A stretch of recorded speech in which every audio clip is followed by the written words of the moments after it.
Hello all, and welcome to today's event of the We4 Global Program. Let's wait for a few minutes until every attendee can join and log in to the whole event.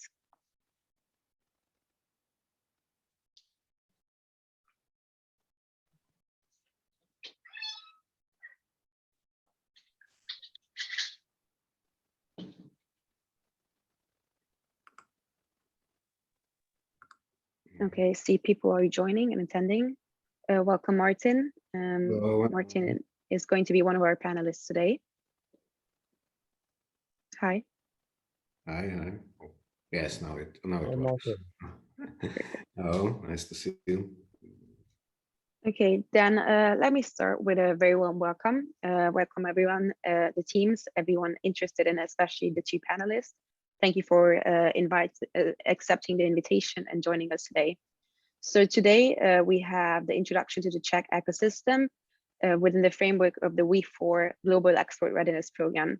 The program is financed by the International Visegrad Fund. Thank you for your support, and is in collaboration with 3 other We4 partners: DEX Innovation Center, Civitta SK, and Startup Hub Poland. So my name is Sofia. I am from Startup Campus. We're one of the key organizers of this program. And just a few words about the program. So the We4 program focuses on healthcare startups. We have 8 teams that were selected throughout the scouting. And we provide them with webinar sessions, personal consultations, and a demo day, where they will be able to pitch their ideas in front of international investors and hopefully find investment.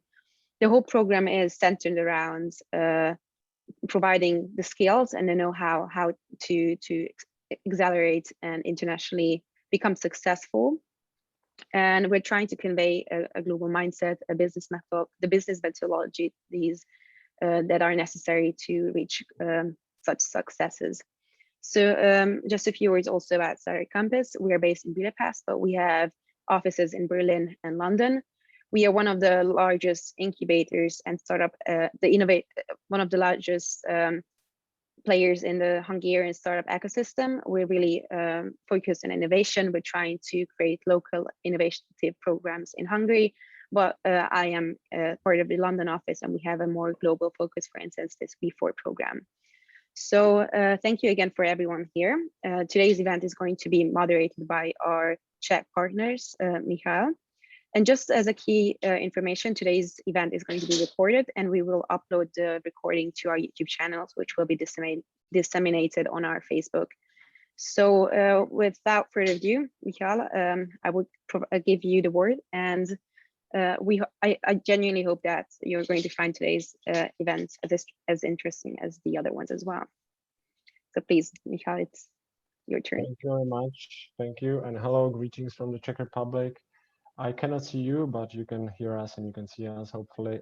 So very warm welcome again from my side. My name is Michal Štefan. I'm here on the side of the local partner of this project, DEX Innovation Center. And I have here my colleagues from Czech Republic, from different other organizations who will join me for today's webinar. So before we start, let me just give a few seconds so I can share some nice screens with you as well.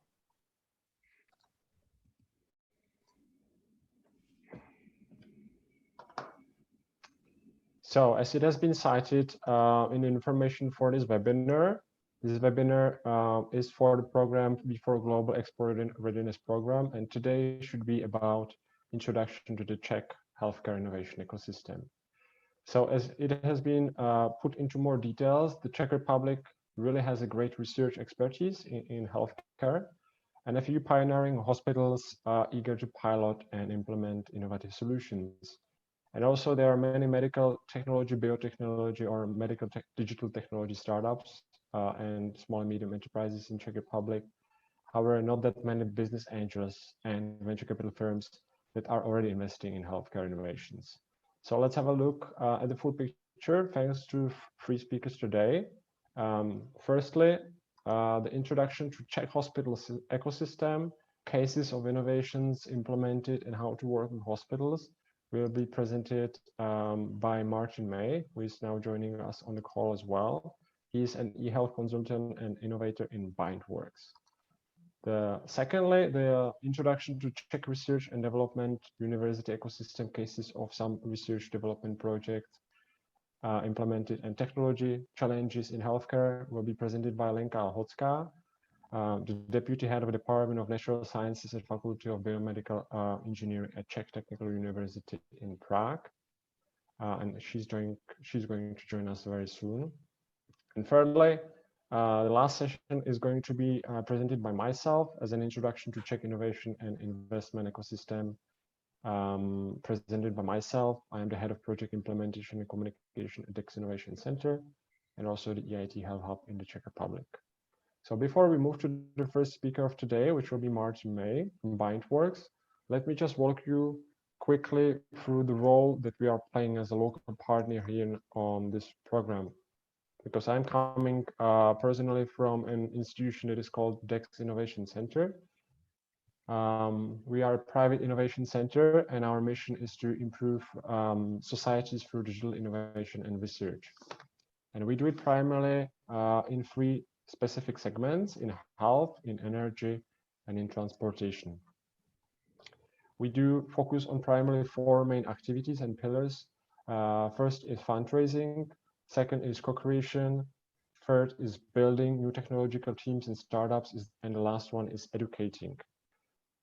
When it comes to fundraising, as an example, in the last 9 years, we are able to raise more than 28 million euro for 14 large-scale projects.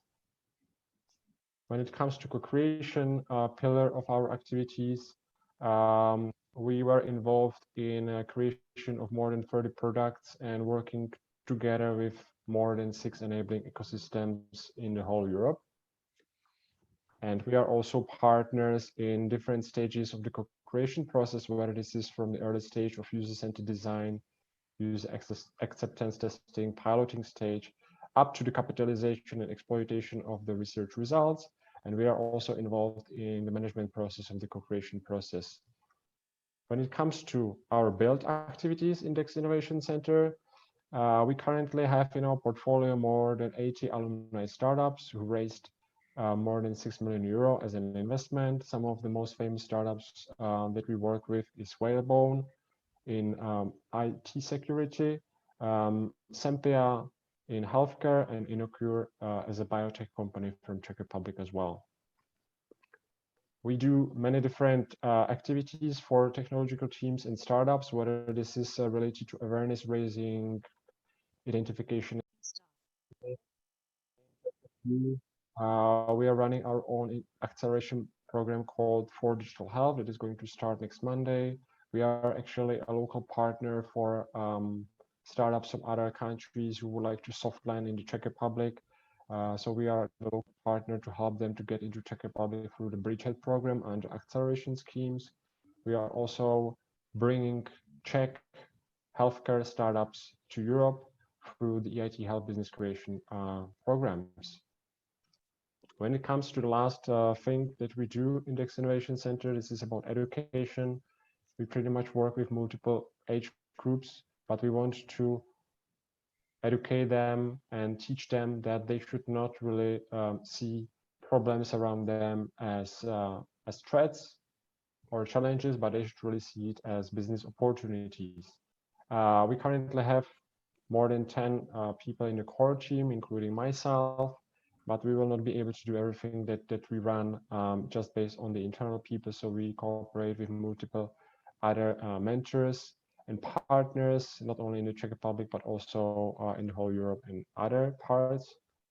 And as I said, we are also a hub of EIT Health in the Czech Republic, meaning that we are representing all students, startups, SMEs, and researchers' innovation activities towards their further progress in Europe in general. At the same time, we are also the only Czech hub for EIT Energy, so doing the same stuff with energy-related innovations.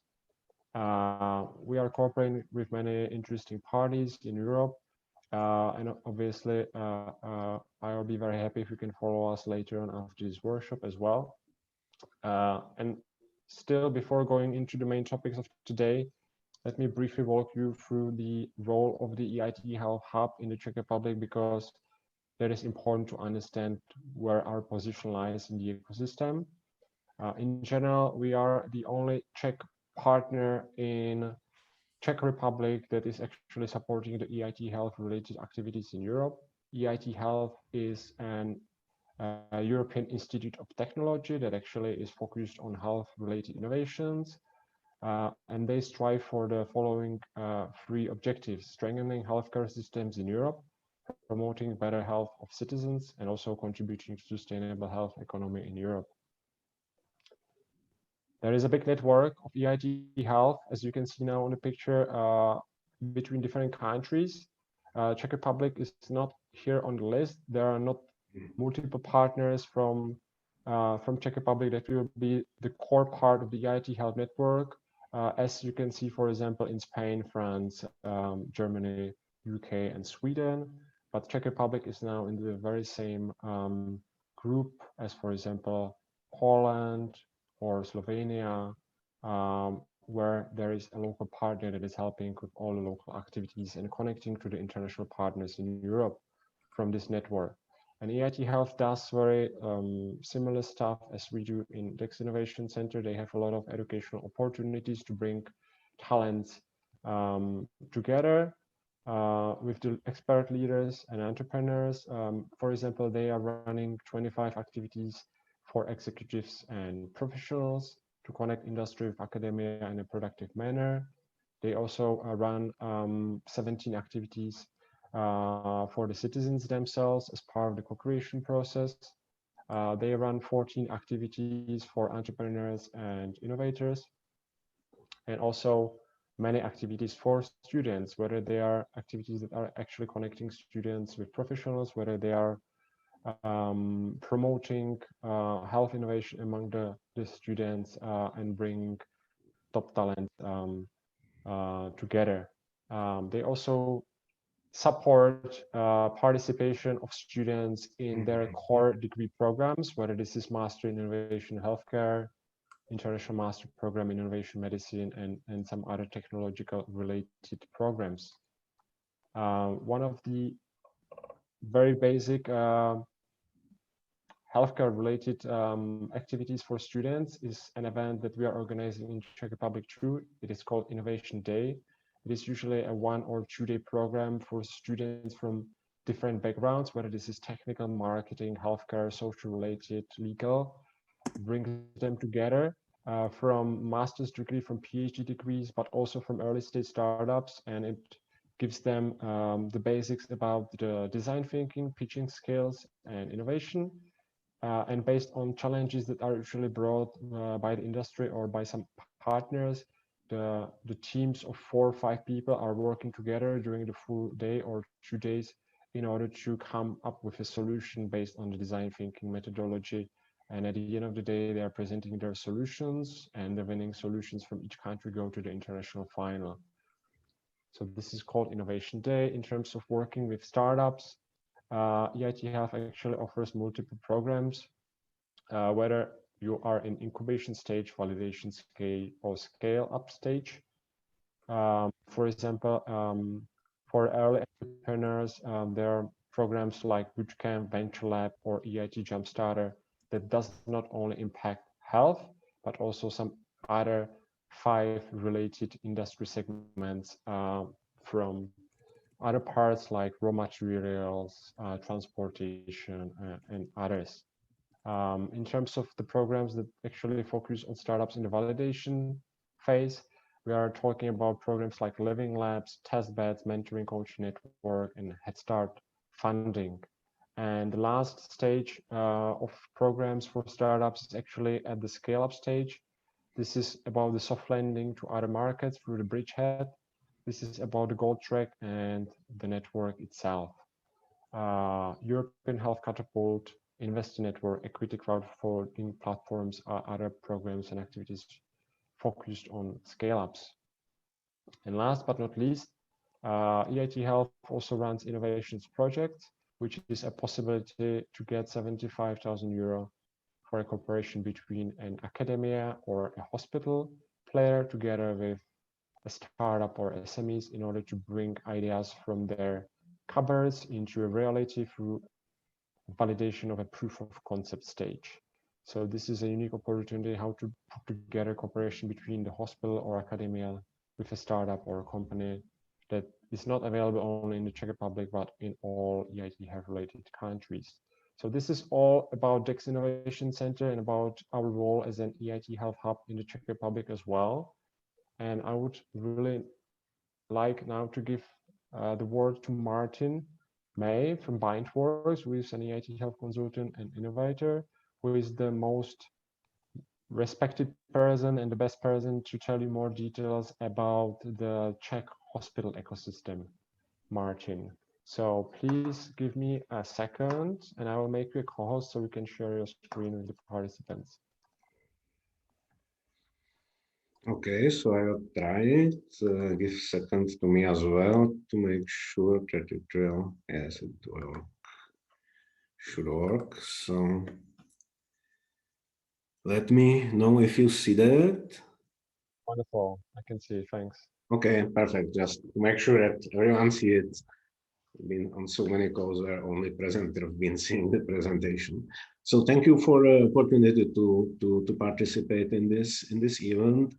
And my goal is to briefly introduce you to what type of hospitals and what type of cooperators you can find in Czech Republic in a case that you want to find a pilot partner for your startup, or to find some researchers that can help with evaluation of your ideas, or even just doctors that will validate your initial idea during some discussions or these type of things.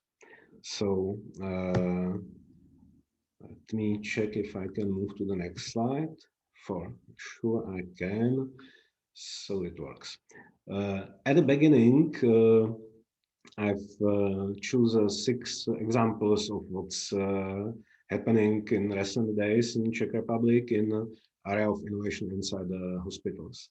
The first example, and each of the examples is actually different from how this innovation arose, who was actually the one and started it, and they are also different in the matter of commercialization of these innovations. So the first thing, virtual lab by ICEM. ICEM is Institute of Clinical and Experimental Medicine in Prague, and this is their project, which is after I think 3 or 4 years coming to the successful rollout. And the project is about preparation for surgical operation in VR, in virtual reality. Normally, the doctors will just scan and see the CT scans and discuss them, share them via the email and discuss them over the phone. And on the right time, they arrive into ICEM or in another well-equipped hospital to do some complex surgical operation. What they developed is actually the method which allows to transform the CT scans to three-dimensional models, to create these three-dimensional models in the environment which is accessible through Oculus Rift. So it's pretty cheap because it could be used by the standard Oculus Rift. You can purchase it in the normal store of electronics. And the doctors can, from their home, from their office, all together in interactive mode. You can see actually heads of 2 doctors looking at the model. At the same time, they can discuss how they will operate, what's interesting, and how it should work. This is a project initiated by ICEM, so there was no startup coming up with this idea.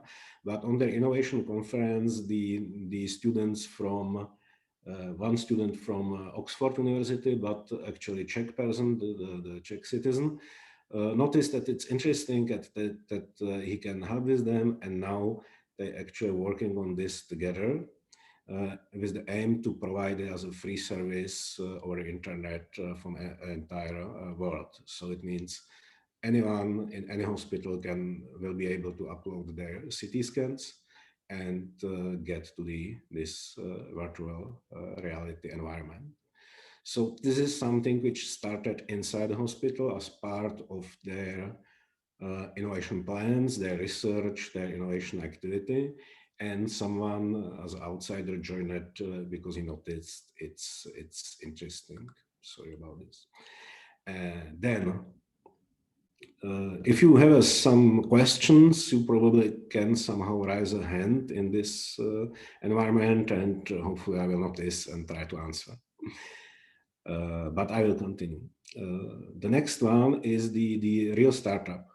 These guys, MediHub, started like 2016 and decided to change how the medicine is delivered to patient using remote connection. So this is actually app which started like the video conference with the doctor. It's still one of the primary features. There is much more features, and they spent, I think, till the last two years, the pandemic probably helped developing these things. And then they find the partners which help them to access the hospitals. So this is another way how to get to the hospitals. They partnered with the supplier of hospital software, and then together with them delivered it to Masaryk University, to the Masaryk Oncological Clinic in Brno. And they are now using it to actually consult and monitor the patients after the chemotherapy or during the chemotherapy when they are at home. Because as you know, the chemotherapy can have several consequences, and at the time of the COVID, it's not very good to ask the patients to travel to hospital for the checkups and to report their problems. So this is a real startup contracting and working with the hospital, making him his client. The other example, National Telemedicine Center in Olomouc is a hospital-driven initiative supported by the Ministry of Healthcare. And their aim is to develop actually something very similar, but with the full self-service for the patients for ordering the special materials, the medication, for telemonitoring using devices placed into the home of the patient. So it's focused on chronically ill patients with different diagnoses. There, the external startups provides AI algorithms and other, let's say, innovative ideas how to actually evaluate the data about the patients which are acquired by the devices at the patient home. And also there is some research how to actually improve the patient behavior, not only the intake of the medication, but also his behavior like sleeping, moving, walking or sports activities to make sure that he maintains the relevant lifestyle for his illness, for his chronic illness. So that's another solution where I think about 2 startups are now participating with their AI data analysis tools to help them to work with the data acquired by the telemedicine solution. So 3 examples. One internal project, just with individual participants from outside. Another, the real startup going to the hospital. The third one, the hospital initiative, which is actually somehow attracting the other startups to participate in their projects. The 3 other examples. This one is very different, but it's interesting, so I put it there. It's actually the same telemonitoring that you can imagine for patients at home is being used for the patients inside the hospital on the normal beds. So usually in the hospital, the remote monitoring in real time is done by only on the emergency units. or units of intensive care. And they use the cheaper technology widely available to monitor every patient on the inside the hospital, which is inpatient, which is in their bed. Sorry, it shouldn't be there. And actually getting a lot of data, which they aim to analyze by using artificial intelligence as well. So very different thing, and this is completely designed by the hospital and with the help of the supplier of their medical system. The next one, real startup, started by 2 students of Masaryk University at the time of their studies. They started developing the special algorithm for analyzing this Röntgen pictures, images, and they actually end up with the full-fledged solution, which they now starting to offer to hospitals. So if you go to their web page, you can see there the invitation for collaboration for anyone who wants to use it, and they. Thanks to the quality of what their algorithm is doing, now started, I think, a few weeks ago with the hospital Svaté Anny in Brno, actually providing this digital advice to the doctors in the radiology department.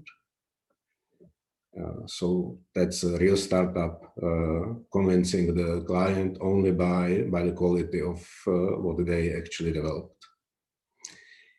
And the last one is not real startup, it's a joint research project between Fakultní nemocnice Ostrava and many other partners. And it's again about the virtual reality. It's about the preparation, or actually using virtual reality during the operation. They are not that far at the moment, but the very difference between what they do and what ICEM is doing is that they use the artificial intelligence to classify the pictures generated from CT. So the thing which you can see here, the colorization of the different tissues is made by a supercomputer which is located in Ostrava using a neural network. So this is more a research project than a real startup, but as you may hear also from next presenter, the research projects are very popular between the universities and the hospitals in Czech Republic. It's a lot of them. So what these cases have in common, I will stay in this slide and simply say the hospitals which are participating in these cases are big hospitals, either university hospitals or regional hospitals. There is nothing smaller, which doesn't mean that you cannot work with a small hospital or specialized clinic. Definitely you can. But if you want, if you have something which is not very specialized, like there is a really clear which type of department you need, and there is only such place in, let's say, Czech Republic, then the university hospitals and the regional hospitals are good because they have capacity and willingness to experiment. You can approach them from the medical standpoint, talking with the doctors, explaining them how your solution will help and what are the benefits for the patients and doctors.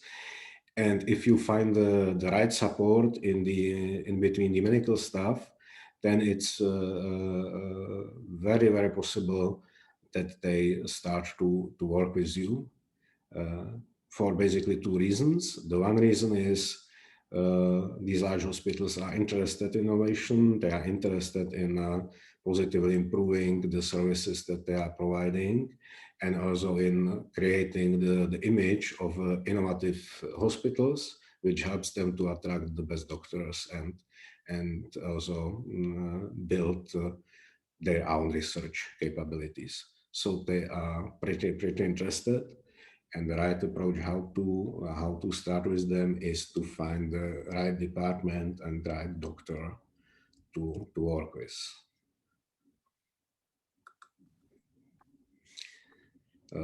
What is characteristic for them is that the projects are focused on chronic care or post-operational care, or these kind of things where the relationship between patient and the hospital is long-term. It's not the ambulance care and this kind of things.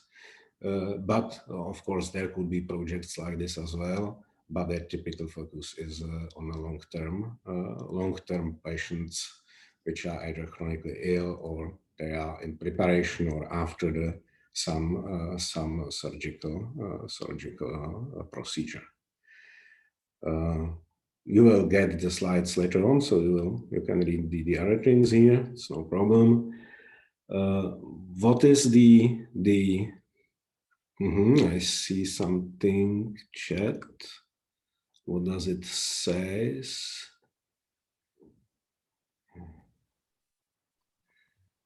Good point.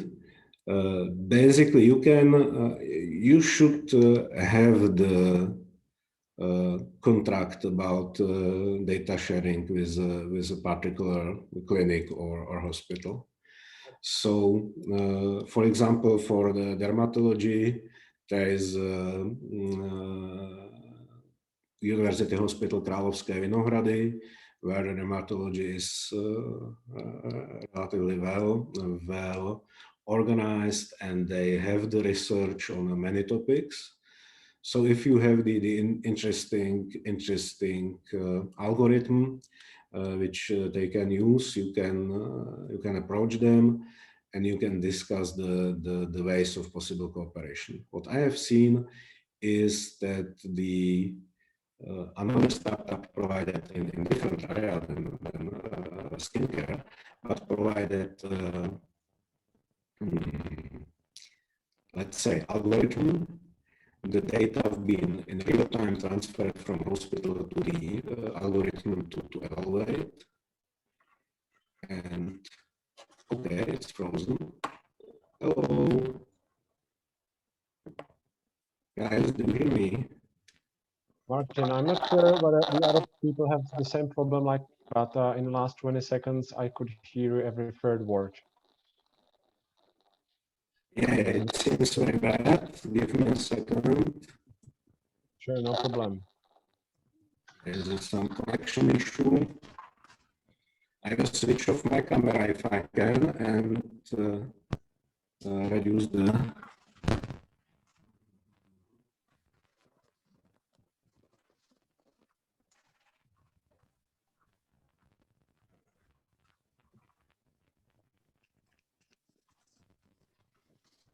Let's see if it's helping.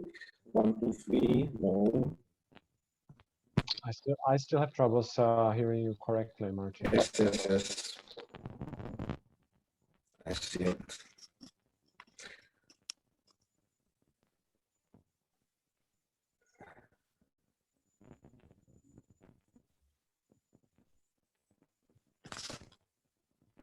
So I will use that opportunity just to call in Startup Campus again, because we would also need help in order to get another speaker that is going to speak after Martin to the call. So please, if you're still with us, can you help Lenka to join our session as a panelist as well, because she's going to speak soon after Martin. Thank you.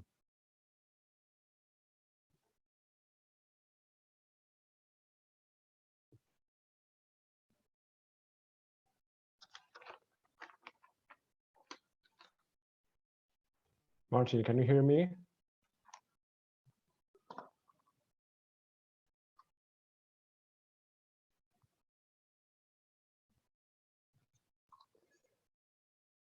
So Martin is trying to reconnect to the webinar again. I will just use the opportunity of time just to potentially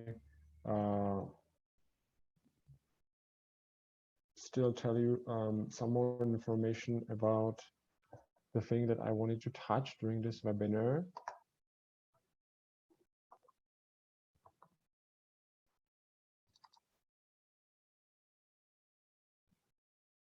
So I'll put my screen for sharing again before Martin joins.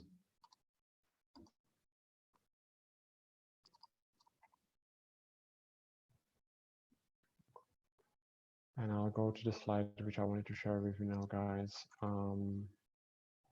So maybe just before Martin pops up again, I wanted to touch a couple of other points from our ecosystem position here in the Czech Republic based on DEX Innovation Center role and EIT Health Hub role in the Czech Republic. So we are very much working with startups in the past years through our own activities, but also through the activities and scouting and work with EIT Health related startups. And obviously, there are different segments that we might be looking at in terms of startups that are actually available here in the Czech Republic with something interesting in the health area. So we are talking about digital health startups, we are talking about biotech startups, and we are talking about medtech startups. We have quite good knowledge of how the ecosystem is working and who is on the market in terms of digital health, because we run our own digital health program as an acceleration program for startups from Czech Republic, but not only from Czech Republic. So there are quite many digital health related startups here, which you can see here on the list now. But obviously this is not the full list. Some of the names you might have already heard before, like for example, Vitatio, Therapio, Arene, CF Hero, Scar Senior, Undoubted, Fitsit, Mindpacks, Health Mode, or Datlove. These are the let's say the names that you could potentially find in the press already as well, but also the other startups that are here. We have had a chance to work with most of these startups from the list already to some extent, and definitely there is quite a portion of the startups that are having international recognition and international success on other markets, especially the Czech-related startups from digital health are turning into the German market, like some of the startups on the list, and also the second biggest market which the Czech startups in digital health want to reach is, of course, the US market. So we have a couple of startups that go to US, we have a couple of startups that go to Germany first, but you can see here a list of kind of selection of startups in the digital health segment that are from the Czech Republic. In terms of the biotech, we had a chance to work with Inkubator that won our last year acceleration program. No, sorry, it was not last year, it was 2 years already back. The time flies quite fast. They are a very successful startup in terms of working with the nanotechnology and working with biotech products to shorten down the clinical trials. So you might have a look at them. We are also talking about biotech startups like Pep Therapy, Enantis, Lamix, Diana Biotechnologies, or Alphogene. Some of them you might have heard as well.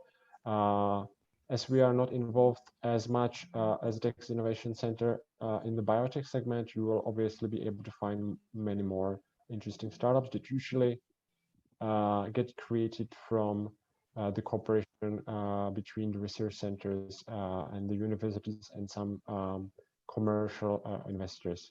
And in terms of the medtech companies, just as an example, some of the ones that you might have heard about are Tesla Medical, Mapster, Chat, Cardoid, Cerebi, Mode Assist, Phototera Labs, and many more.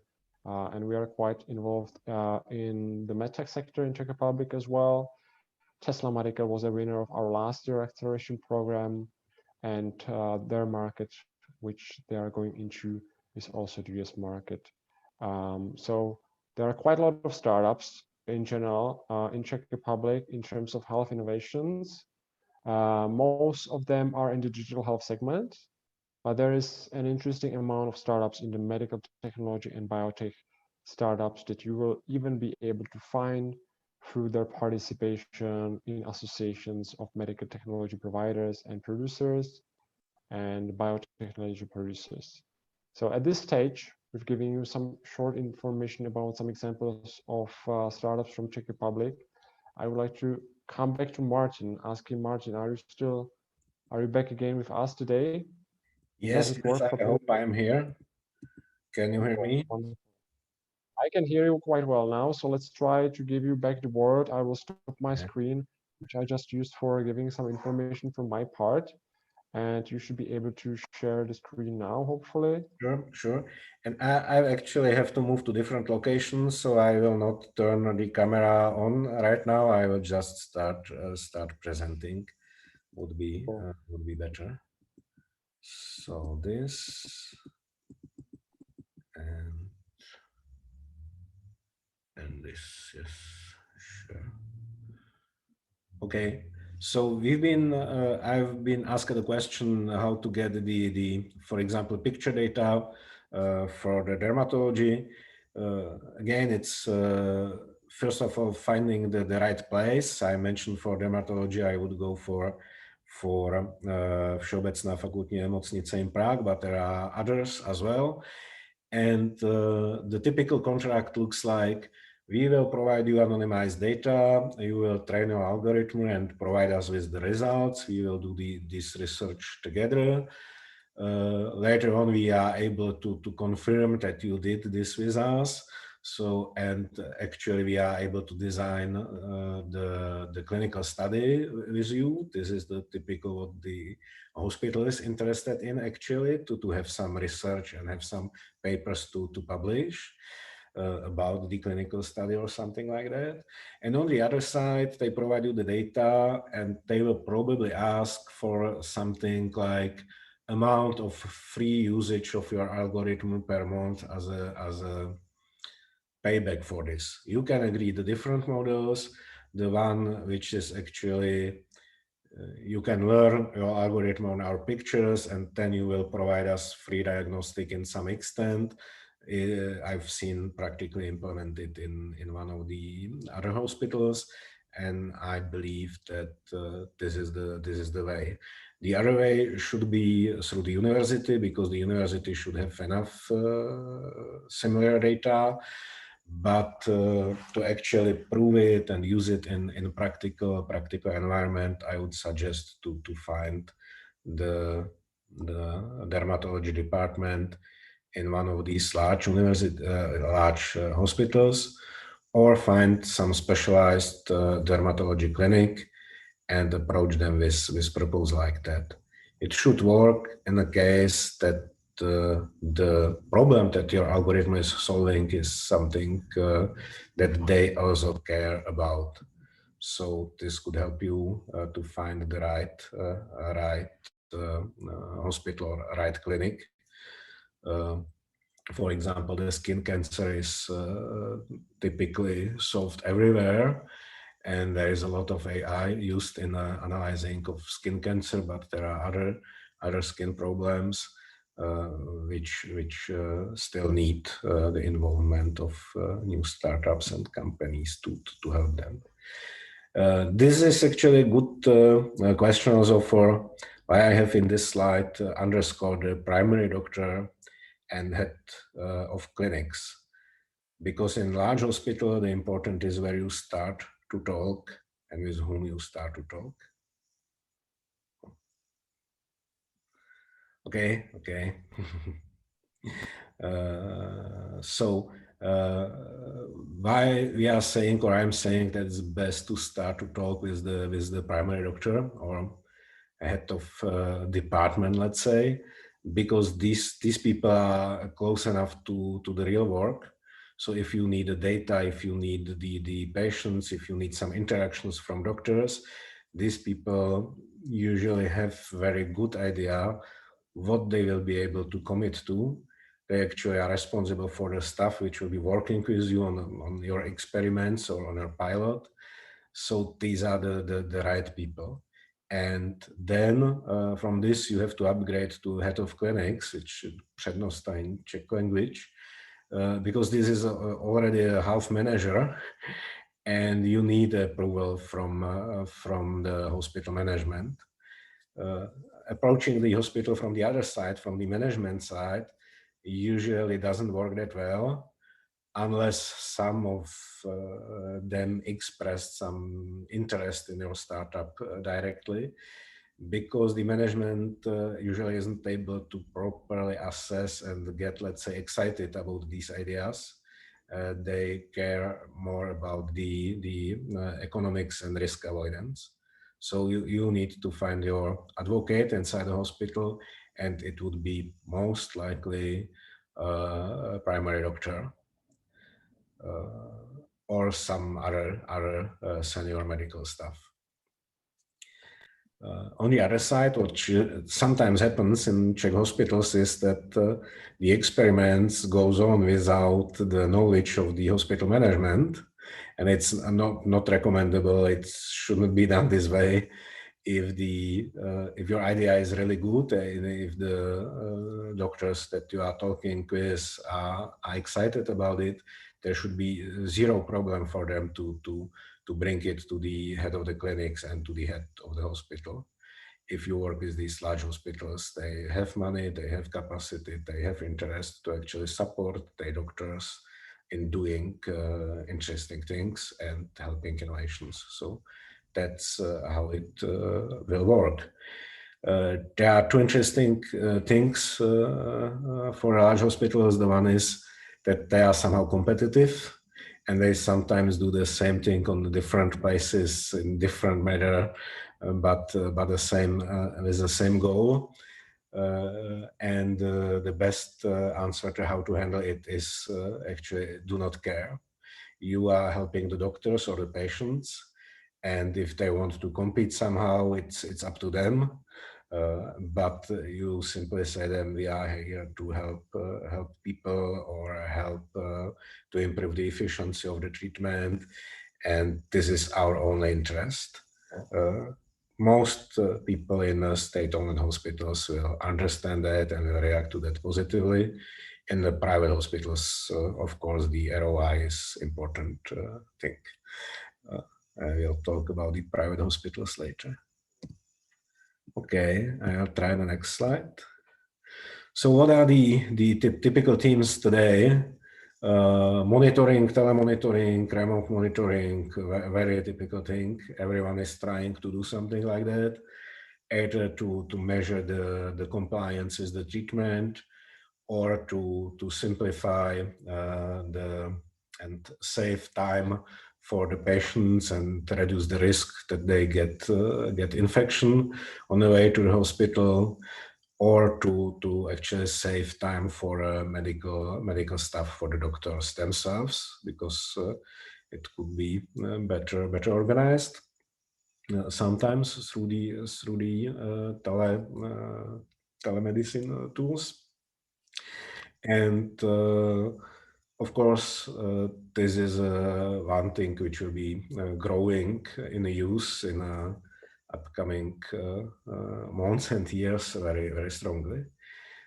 Interesting, and it's not mentioned here, there's also telepresence in the opposite direction, which is connecting the family to the patients which are hospitalized inside the hospital to provide safe and safe psychological support from the family members to the persons hospitalized. I didn't mention it here, but for example, Fakultní nemocnice Olomouc has this nice project, usually using out-of-the-shelf technology, but there are opportunities as well. Artificial reality or augmented reality starting to be a big thing as the devices becomes a commodity, and it seems really helps in the operation things, in preparation of operations. So there are even more hospitals that I mentioned that are looking into these things. New devices, treatment methods, the Mapster was mentioned here, which is actually creating the exoskeleton for people which cannot walk, to help them to properly exercise their bodies. There are definitely experiments with digitally augmented treatment, where the algorithm is deciding about what dosage of what should be taken by the patient at which time, and these kind of things. And definitely a lot more, but I am more from the digital space, so cannot tell you much about the biotech. The AI is being used widely now, or experimented with, because the telemedicine started to provide a lot of data, so you can kind of create the digital twins of the patients, either in one area or with one diagnosis, or actually in a multiple diagnosis, because older patients tends to have more chronic diseases at the same moment. And this digital twin is of course the good place where to apply the AI and try to avoid the hospitalization, early detect the problems, provide behavioral feedback to patients. All these things could be done with AI. Real-time interaction, we've seen the teleconferences, also the chat, not only between the patient and doctor, but between doctors themselves to consult the cases. These are the areas which are now getting more attention. And some new treatment procedures. I'm not expert at this at all, so that's up to different people to say. But of course, these things, like a new treatment procedures, could be done only as a part of the clinical studies, and it needs more approvals and more things around comparing to telemonitoring or these kind of things. So that's what now resonates in the hospitals. What are there is 11 hospitals, university hospitals in Czech Republic. Each is really universal hospital, except of Ústřední vojenská nemocnice, Central Military Hospital, because they don't have some departments, but are more focused on traumatology and serious problems caused by injuries and this kind of things. So all the hospitals have their own initiative in the innovation, could be found on their web pages, but generally they tend to look for the monitoring, telecommunication, and this kind of things, because they are specialized in chronic illness and in a general type of illness. There are some specialized clinics or hospitals, which the three first are really trying to innovate in many areas at the same time. The ICAM is specialized in heart surgery and transplantation, the biggest transplantation in Central Europe, transplantation center. The Nemocnice Na Homolce is research facility. Of course, it's a top hospital, but also research facility in many areas, including neurology, diabetology, and so on. And Masarykův onkologický ústav, it's of course for treatment of the cancer in Brno. But there are others, and they typically tend to get a good, let's say, a good reputation between the patients and between the doctors. So some of the most innovative people are working there, and some of the most complicated cases are being solved here. What I've put there as a special thing, which is not a hospital, but if anyone by the chance works for the emergency and for the urgent care, these guys are actually organizing the help to the places where the natural disasters happened, where the war is going on, where healthcare is very limited, and they provide there the remote assistance or sending the doctors there, and they have very specific needs for organization of the treatment, for teleconsultation and this kind of things. So pretty interesting thing. Of course, I will skip this slide. There is not only state-owned university hospitals or special clinics. There are regional hospitals, municipal, and as well as privately owned. A lot of clinics has been either privatized or created by the group of the doctors in some occasions. As you go down from the large hospitals, this is the largest one, Moto in Prague, and by the number of beds, it's largest in Czech Republic, most likely. Then you will find the different issues. I would suggest the regional hospitals managed by regional self-government are good candidates for cooperation. If you move to smaller and smaller hospital, you will face the problem that they don't have time for participating in complicated projects.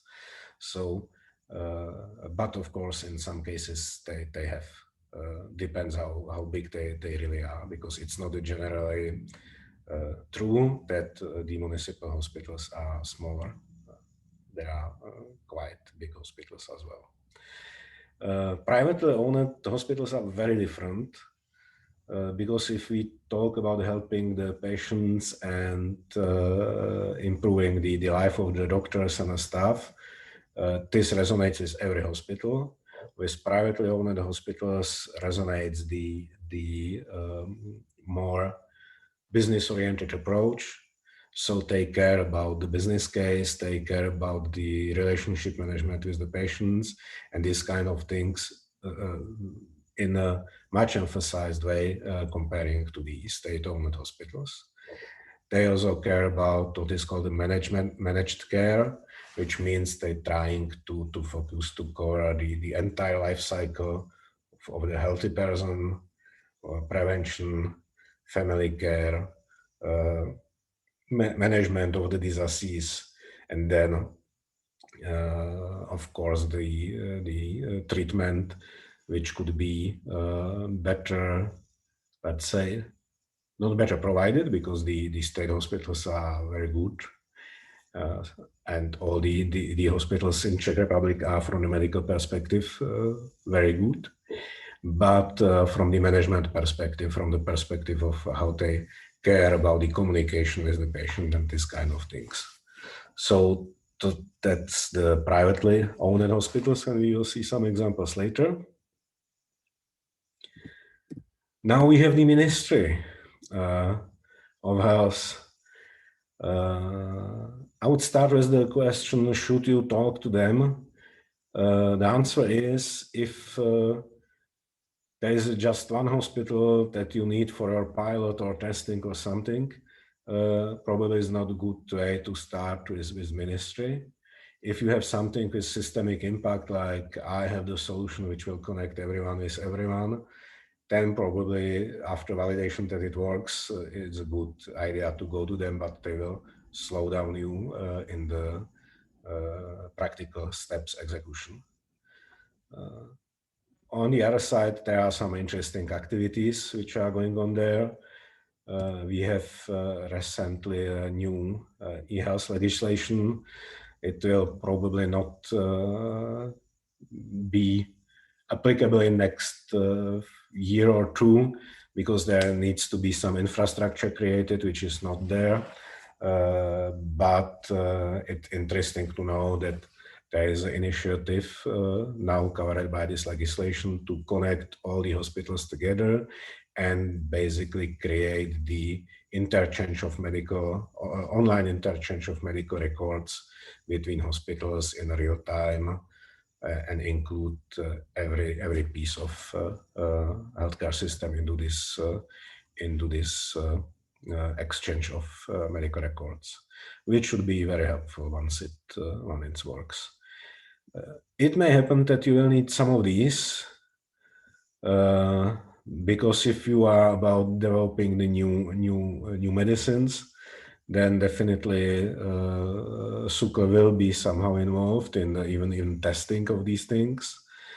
And the National Institute of Public Health on the other side have the lot of data about the epidemiology, about the status of the health of the general public, and these kind of statistics about how healthy the people are, what's going on where, and these type of things. You probably cannot use the Agency for Health Research. Their projects they are financing projects for hospitals. In these projects, the private bodies can participate, but current funding round is closed anyway. And that's it. And USIS is the one which will be creating this network connecting the hospitals together. So these are the other interesting institutions here.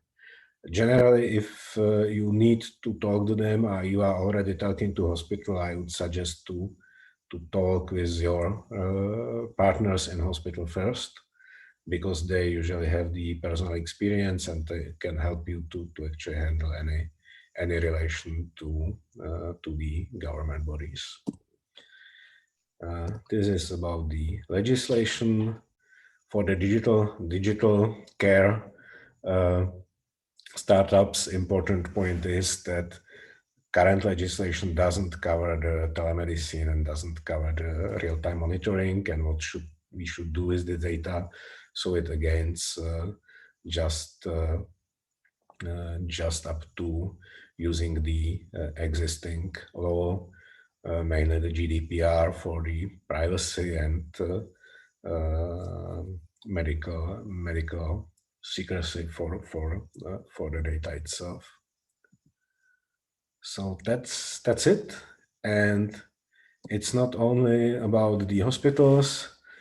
We have like 6,000 general practitioners for adults, and there is something like 1/6 of this for children. And the biggest difference is, of course, these are individuals are grouped in some ambulances together or in some networks, and the networks may be interesting for your startups as well as private hospitals. So we will take a quick look at them, and I will skip the insurance companies. I will let them to be at the end. So what's going on in private sector? These are again examples of what we have in a private sector. We have, of course, some type of VIP service providers. What means VIP? You pay them a fee for organization of your treatment and for finding the right doctors for you and taking the systematic care about you, which usually includes having the central medical record shared inside this VIP service provider between multiple doctors. So they know you, they are able to provide very personal service if they want. They are able to provide the prevention programs. They are able to provide the family care, where the doctors actually know each member of the family, which of course improves the diagnostics and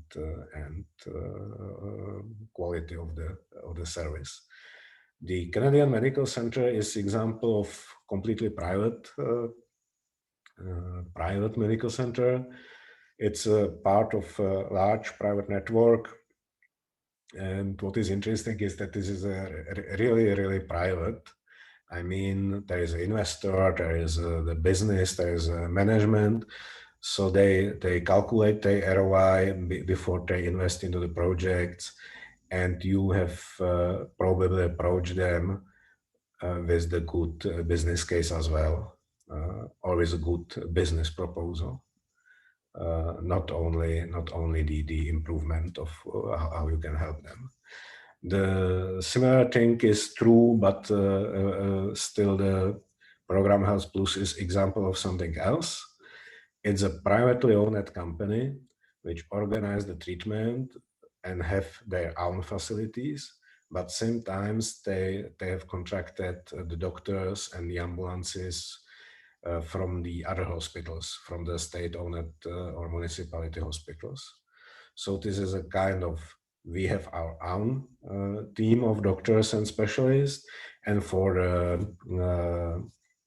these type of diseases for which we don't have our own doctors, we contract the other hospitals. For example, most of the operations they do in hospital na Homolce. Team Prevent Sante, it's even smaller thing comparing to these two. They basically have a very small facility with their own doctors, but they have a large network of standard general practitioners around the practitioners around the Czech Republic, and they contract them. They contract everything. So the key of their service is really the call center and CRM and medical ecosystem. And the another example, many times it happened that the group of doctors simply created their own private medical clinic or privatized one which was existing before. And these are the small facilities which at the first phase, from the service point of perspective, looks the very same for the customers, for the patients, as the others. But in reality, are providing the service only in one place. They usually don't tend to have sophisticated equipment. Or only in one specialization. And they don't have, or usually tend to don't have these complex information systems. As comparing to these which have their own solutions and these kind of things. So if you are in the area of client relationship management, if you can help a hospital actually provide different levels of services based on the different programs that their patients are paying, if you are able to provide something which is a real-time and high value for particular segment of even healthy people, like for example the sport medicine, it's a special area where the people are willing to pay for the fast access to the good doctors. Then these private hospitals or private networks could be your clients as well. They are very big for the Czech Republic private networks. The EUC, it's private hospitals and clinics. Agel, another example of private hospitals and clinics all around the Czech Republic. With big IT, with centralized project management, so they most likely is best approach from top, from the management part of their structures rather than individual hospitals. And Moje ambulance and lékaře are two specific things. These are just networks of general practitioners. Moje ambulance has their own practitioners. They are mostly employees. Lékaře connects anyone who is willing to cooperate. It means be in their list of the partners. Any medical institution could be their partner, and they just organize connection between the patient and doctor or hospital. as opposed to Moje ambulance, which has real ambulances and their own stuff inside them. So that's it about the hospitals. For very specific treatments, I would suggest to use actually patient association or association of the doctors to access and find the right place to test your ideas. This is a large catalog of patient association and one of the best, accidentally organized by the government. So it's very good thing which they did. And you can actually, unfortunately in Czech, but find there for any possible illness that you can imagine, you can find a people which are interested in the fact that they care about this problem. Yeah, so that's where they will probably not send you away, and probably will be able to help you identify which hospitals cares about these type of problems of illnesses most, or even which doctor is the right person to talk about. And the recommendations in this works very well in healthcare. So this is how to approach in some situations the doctors. And the other one is through the medical associations. I would not suggest to use any of these because these are more about the organization of the negotiation power of the doctors against the ministry and against the insurance companies, or together with them, not against. But there are more specialized associations, at least for emergency care, for basically for anything. I didn't manage to find a good list of them because usually the doctors knows which associations are they a member of, but I will try to find something and distribute later. Or if you tell me to which specific illness is your startup focused, and if it's the tip of this startup, I can simply ask the doctors in one of the large hospitals to provide me with the good ideas where to go with this with your prototype or whatever you have. So that's it. There is a last, I think, few slides. I will send them to you. It's just basically a very simple thing. With the large hospitals, everything is about the relationship with the doctors and management of your relationship with them. If this works, you can try whatever you want. You can negotiate with the management about how the contract of cooperation should be and so on. If the doctors are not interested, enthusiastic, and don't feel that they are useful and you are useful to them, it will not work. And I will not go through these remaining slides. It's I think already over the time. So that's it. Okay, thank you, Martin. This was really interesting. A lot of facts around the hospitals and how to work with the hospitals in the Czech Republic. I know there might have been still some unanswered questions in the chat, so let's have a look at them now, and let me just cross-check with you whether you have answered some of those questions. The first one was raised by Gurame. What are the ways in the Czech Republic to collect the images for training AI deep learning model regarding various skin conditions from dermatologists or research centers? Yes. So that was I was trying to answer, and it is basically I would find a dermatology clinic which is specialized in even the special illness which you are focusing on, and find and negotiate with them the conditions, which typically looks like you provide the data, we provide the algorithm, because you are helping us to improve our algorithm. You will get access to the algorithm for some period of time or some amount of analysis for free or for a discounted price.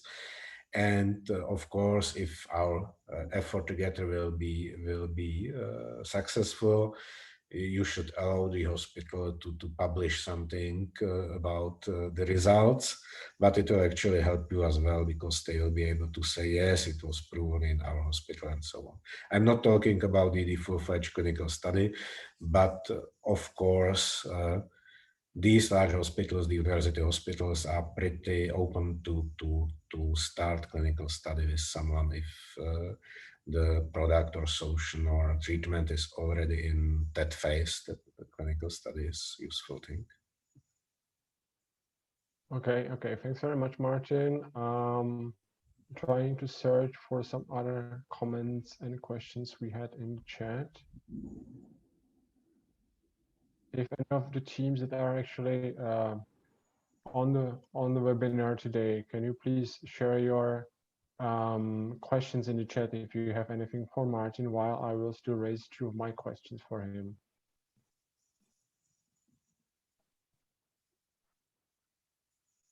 Martin, it was great even for me to have the information about some of the Czech cases of innovation that are now being implemented. I have two basic questions for you. So, as you presented all the different types of hospitals, would you say that the two most relevant starting points for anybody who has something interesting to offer to hospitals would be really to talk with the doctors first from the university hospitals or from the regional hospitals, right? Yeah, because they have more time to talk with you actually, or with anyone, you know, they're interested in finding the new things, and they have time and capacity to discuss it, and they have their incentives from actually working with you, because if they find something interesting, it also helps them to improve their hospital and improve the reputation and attract the more innovation and more doctors and so on. So for them, doing these things, doing the innovative things is the important thing. How to find the doctor? Through recommendation, through search of the published papers or research that the hospitals are currently doing, because they publish the list of their projects on their websites. This is the way how to start. If you know whom you need to approach, but you have no personal connections that could make the introduction, do you have any tips how to get in touch with a person called John Novak from Ostrava Hospital as a case? Okay, I mean, one thing is start from, you know, kind of cold call, like, but educated cold call, like, I read that you did this and this, and I found it interesting, and our project is related to it in this way, because it shouldn't be really like you contact everyone who is in the same field of as your startup, yeah. So and of course give them. If possible, some example of usage of your technology or idea so close related to what you've seen they've been doing, yeah? Because they are publicizing the papers, they are doing the PR communications where you can educate yourself about what they are doing right now in the area which you are working. The other way is to ask someone for help with that. But actually, if you are connected to one of the senior doctor in almost any large of these hospitals are interconnected. Even if they don't talk about it, the people know each other, they know whom to recommend, they know who is open to talk. I don't have general pattern for that. So sometimes for something in Brno, it's better to go through Olomouc and so on. I don't have the general pattern for the recommendation path. Of course, I can try to help if I know the practical topic. I can forward it to at least 3 of these university hospitals with the question, who is the right person in your hospital or somewhere else about whom you know. Yeah? So this could be done. From my personal experience, it is very hard to reach the doctors or anybody in the hospitals over phone, because you never know when you No, can it reach should be short mail. That's true. Yeah, Right. should be because you cannot tell them over the phone. You can't send them the picture over the phone, and I would suggest really to simply research what they are doing, relate to it, add some simple explanation of what you are doing, and that's it.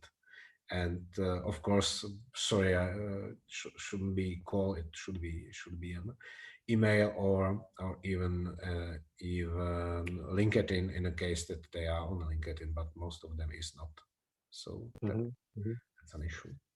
Great, thanks for the information. My second question actually goes into data. I have learned from talking with other hospitals that one of the challenges they have is sharing, utilizing patient-related data or clinical-related data or clinical trial-related data among each other. And you have stated in one of the top, let's say, thematic areas of the innovation projects in the Czech Republic, something about, let me have a look again where I have put it in my notes. There was something about the... I'm trying to find a slide. AI or real-time interactions? Real-time interaction, yes. Treatment methods, Yes. new procedures. So what is your experience with hospitals, the doctors or the department managers, the clinic managers, trying to use, let's say, innovative solutions on, let's say, using and exploiting the health data or clinical trial related data between each other? Okay, it's hard. I've seen actually there is the couple of projects which are trying to establish something like medical chat between the doctors to use it for general discussions between the doctors. There is and I think there are at least two activities like this. There is a Z case which is connecting the ambulances with the hospitals, and always there is this problem with the what data needs to be shared and can be shared, and the answer is if the case is strong. So I mean the benefits are obvious. They usually already using something which is not that compliant.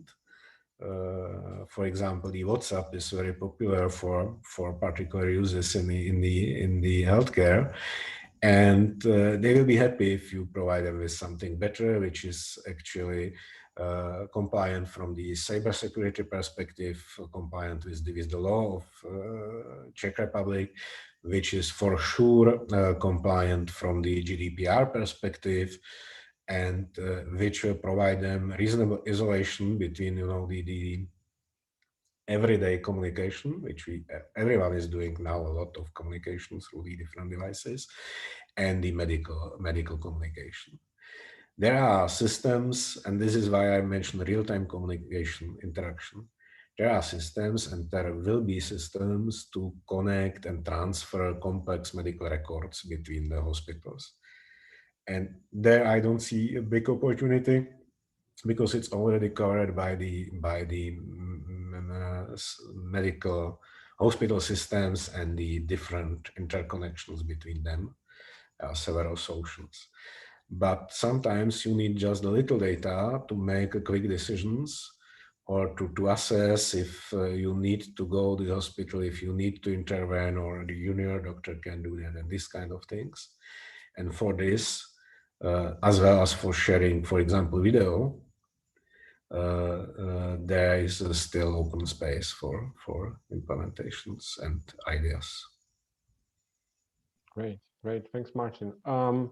Last question from my side. It might be quite obvious from your presentation, but what does it mean Bindworks and what Bindworks really does as a business, right? We are kind of non-startup startup, you know, that's a special thing, because I work there only for 3 days a week, and the other 2 days I work with one of the hospitals that been mentioned here, actually, on their project. But the Bindworks is focusing on we are guys. It's hard for me to not say we, but I'm just 3 days. We are focusing on working with doctors to find out and help them implement mostly the solutions that improves their work. So it's not that much patient oriented. It's oriented to automation of the process in the hospital. It's oriented to I don't know, image acquisition, data exchange, OCR of the medical documents, this kind of things. And comparing the typical listeners to this presentation, I believe the typical startup has the initial idea, which is, you know, we know that there is some market need and there is the opportunity, and we are best to actually solve it and market it and sell it and growth and these kind of things. And the Bindworks started with the things, we know the design thinking and we want to work with the doctors to find how to help them. That's it. Interesting. So that sounds different. That sounds really great, Martin. And thanks for having me on the call, on the webinar. This is the last chance to ask Martin anything. And then I will join again with the rest of my presentation, because unfortunately in the background of this webinar, we are trying to solve a technical problem with the speaker that was supposed to come from a Czech Technical University. Unfortunately, there was a local problem with accessing the Zoom webinar today, so we get a promise that she's going to record the presentation for you guys, and she's going to share it, so it will be incorporated into the final video that will be available. So unfortunately, Mrs. Lenka Lhotska is not able to join with her presentation. So I will straight go into the rest of my presentation. So Martin, if you are still available, feel free to be with me here, because it won't take so much time, and then we can still do some discussions at the end. So yeah. I actually have to leave like 4:30, so it's 1 hour. I can still be there. Great, don't worry, my presentation is not going to take that much time.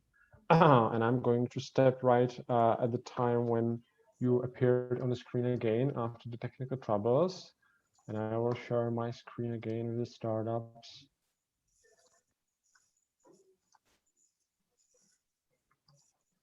The last time I was giving you some examples of startups that we are actually creating in the Czech Republic. And as a general, I would say we have quite many interesting teams here, technological teams, but also business-related teams that have something to offer.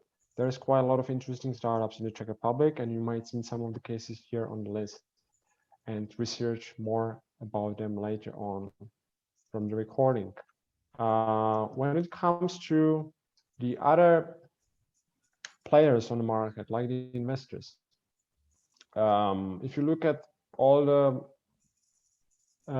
countries that lie around Czech Republic, like for example Poland, Hungary, Slovakia, Austria, Czech Republic has relatively quite a vast amount of venture capital firms here in Czech Republic. Not only the local based and local creative firms, but also like the international ones that have local subsidiary and local activities. So compared to the other countries, Czech Republic is really one of the leading players in terms of venture capital being available here on the market.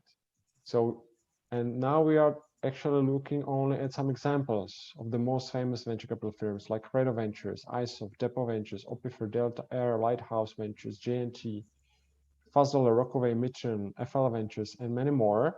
So this is just a portion of the venture capital firms that are here based in Czech Republic and that are looking for investments into technological startups primarily. So Czech Republic is really a good place to go for investment.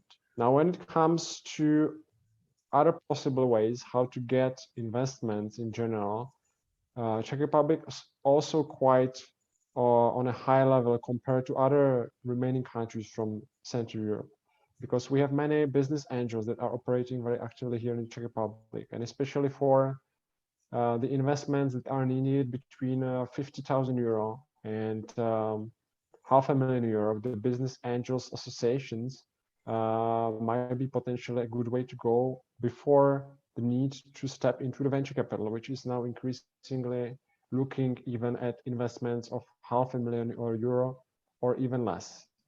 We are talking about business angel associations like Keiretsu, Forum, Busyman, Angel Investment Network, Seban, Angel Investor Association, Business Angels Czech, Depo Angels Network, Intellectual Capital Investor Association, and also we have there one association that we are building ourselves as DEX Innovation Center. It is called C Connector Angel Co-Investment Fund. This is a Central European-based angel co-investment fund together with our partners in Hungary, in Slovenia, in Poland, in Croatia, and in Germany. So this might be another way how to get early stage financing from business angel associations into your startup. So to summarize, there is a lot of venture capital in Czech Republic, not only from the VC funds themselves, but also from the business angels and their associations. Now, when it comes to those institutions and those individuals who have experience and who are ready to invest into health-related innovations, the situation is much worse. There are not that many individuals and institutions that invest into healthcare-related innovations, unfortunately. We can count them on one hand. So when we are talking about the VC funds, there are pretty much only a few one in the Czech Republic. As an example, there is a VC fund called Longevity Tech Fund. There is a VC fund called RSA Investments, and also Midterm Psychonauts. All of these three VC firms in the Czech Republic do invest into healthcare, life science related startups. So for you, it would be better to check their websites for more information on the stage, on the amount of money, and on specific cases of startups to whom they have invested already, because some of these firms might have a very specific, unique portion of the life sciences or healthcare innovations that they are actually investing into. Like, for example, the Midterm Psychonauts, who are investing primarily to psychological health related ventures. On the other side, from the business angel individual people that are part of the business angels network, there are a few couple other people individually who might be interested in being a business angel in your startup, but we are not talking about that many actually. If you have any interest in knowing which business angels in specific this might be that you can talk to, feel free to reach out to me. We are also building a base angel network in the Czech Republic under the C Connector Angel Co-Investment Fund as DEX Innovation Center, and we will be potentially able to tell you or invite you for a specific event that is related to angel investments into health-related innovations. So that was about investors. As a summary, a lot of venture capital firms, a lot of business angel associations in general compared to the other states in the region, but not that many actually who are investing straight to health tech. When we look at the pharma companies in Czech Republic, the situation compared to the general investor offer is much worse. Actually, we have almost no Czech-based related pharma company that will be active in the Czech Republic. all of them, which you can see now on the list, is just a portion of all the pharma companies that are somehow related to Czech Republic. But those ones are the international ones that you can see on the list that are doing some clinical trials in the Czech Republic. So they are more active in Czech Republic in terms of cooperation with the hospitals. So, for example, AbbVie, Astellas Pharma, AstraZeneca, Bayer, Clovis Oncology, Dompe, and all the other ones on this list are the ones that are involved in some clinical trials in the Czech Republic currently. So the pharma business is in Czech Republic, I would say, is not as strong as it might be in some other countries in the region. At least in the activity of the pharma companies and their headquarters and basements in Czech Republic. And I think that the last slide, which I want to share from my side here, is just to talk about some other related initiatives, other related events or associations that you might need to know once you are interested in the Czech healthcare innovation market. So looking at some digital health related other information.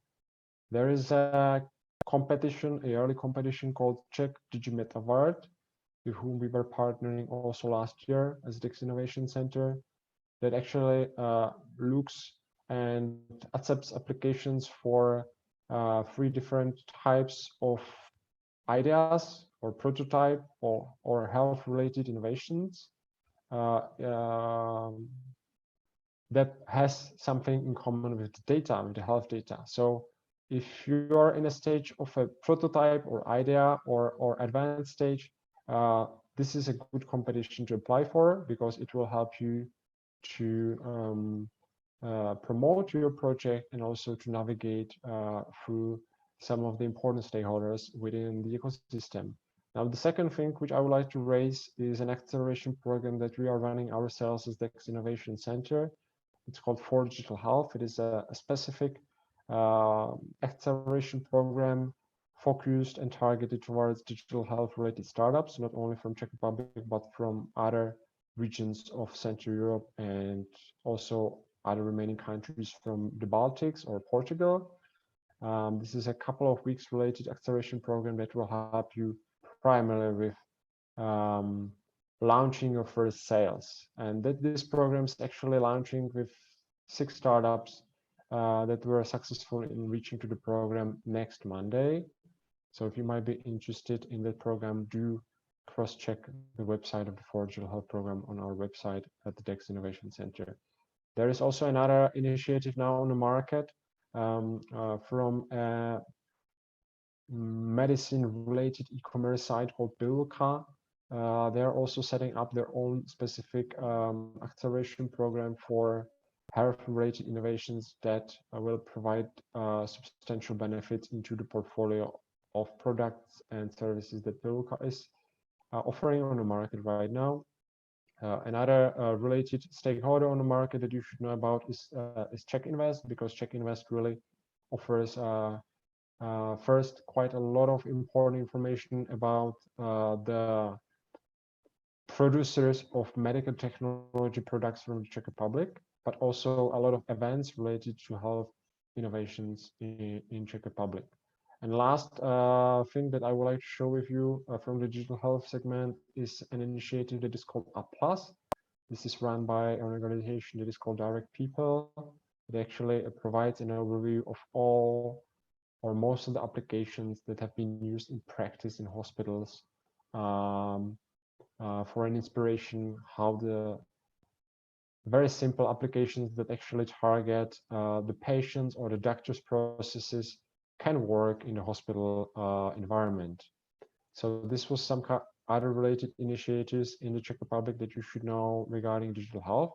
Now, when it comes to biotech, there is an association called Czech Bio that you should really check who is in there, especially if you are working in the bio segment, in the biotech segment. And also one of the most known industry / academia institution is called INI Prague. This is actually a partnership between a university and an investor. and they are working with a lot of new inventions and startups in the biotech segment. So this would be a good investor potentially to go to when it comes to a biotech related idea. And lastly, I would like to talk also about some medtech related stakeholders and initiatives.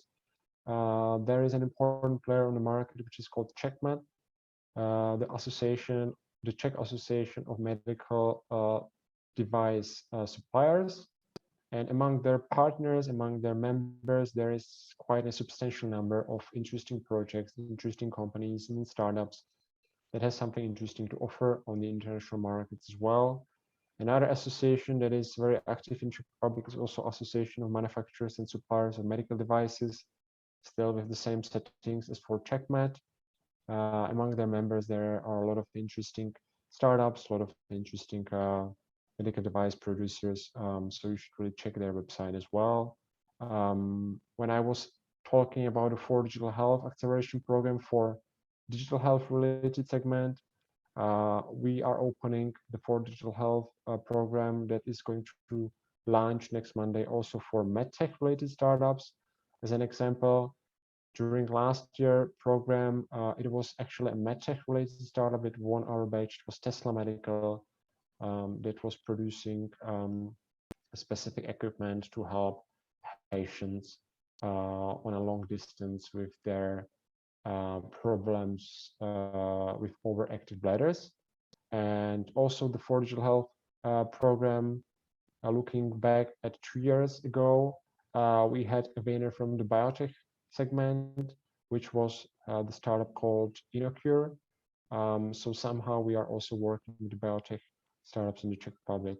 And also for the medtech segment, the Czech Invest will be a relevant stakeholder for you to check, especially as I said that on their websites you can find a lot of important contacts for research centers in the Czech Republic and companies that are involved in producing medical devices in the Czech Republic. Last thing, I wanted just to touch a couple of other important stakeholders. Most of them were already touched by Martin before me. So adding on the information with the Ministry of Health of Czech Republic, the good information is that for the last couple of months already, we have a solid and permanent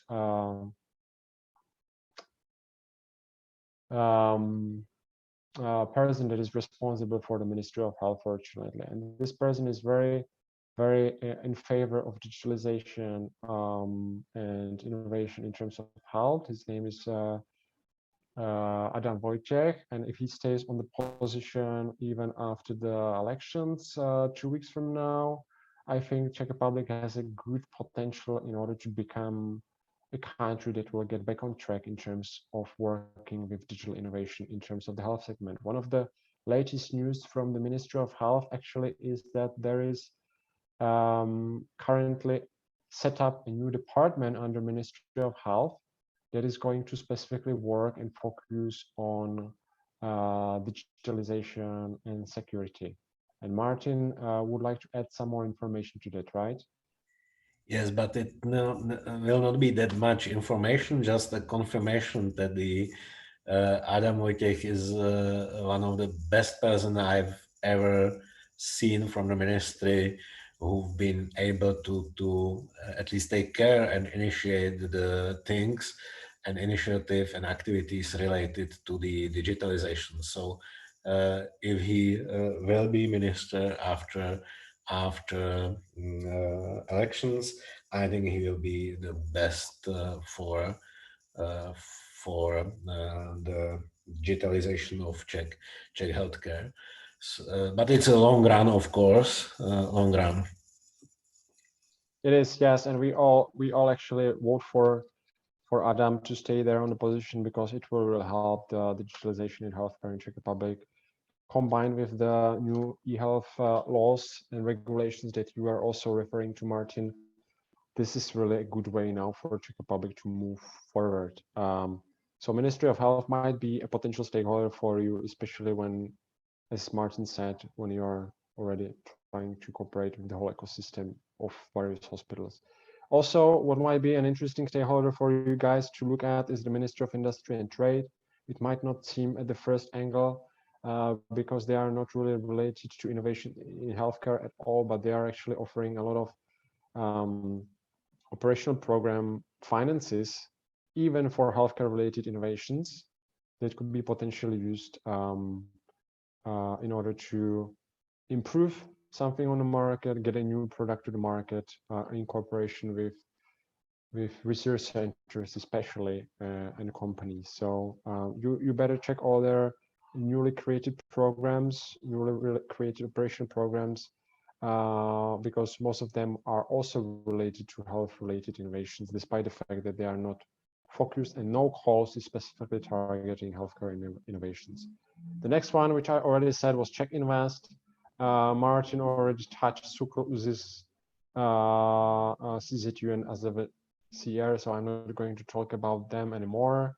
Last thing I wanted to share with you guys is also a specific ecosystem building event that we are organizing on a twice per year basis under the EIT Health Hub role that we have. It is called EIT Health Morning Health Talks, and those specific top stakeholder meetings are actually focused on networking of the stakeholders together, bringing inspirations from abroad and potentially starting new cooperations between the stakeholders on specific subtopics. On the last 3 sessions that we had in the last 1 year from now, we were talking at telemedicine and digital healthcare innovations in general.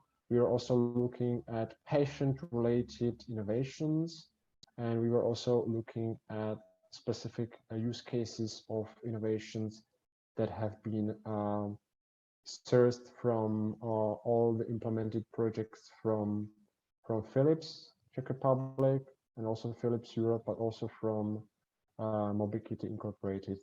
So we had quite some interesting speakers. We had quite some interesting stakeholders from Czech Republic, and you can watch the video recordings of those sessions on our website for DEX Innovation Center or even on our YouTube channel. So feel free to reach out to these recordings anytime later on for having access to some interesting inspirations. So that would be all from my side. And I wanted again to thank Martin for his presentation on the healthcare ecosystem. I would like to apologize once again, Lenka Lhotska, as the Deputy Head of the Department of Natural Sciences at Faculty of Biomedical Engineering, that she had some technical problems today, which we are trying to solve on the background while Martin was having his presentation.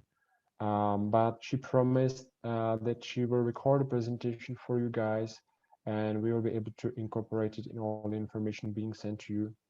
And also, I was the one that was moderating today's webinar on behalf of the DEX Innovation Center, and also the only EIT Health related hub in the Czech Republic. And now I think it's a good time for any kind of further summarized questions at the end of this webinar. So please, we'll be very happy to receive them in the chat.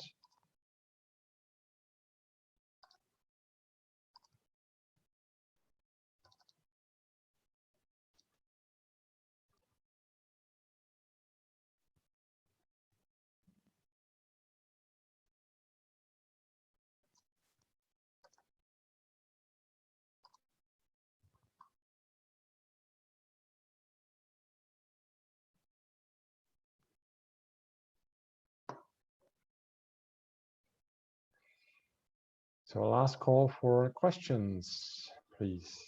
Questions to Martin, questions to me, even questions to Startup Campus.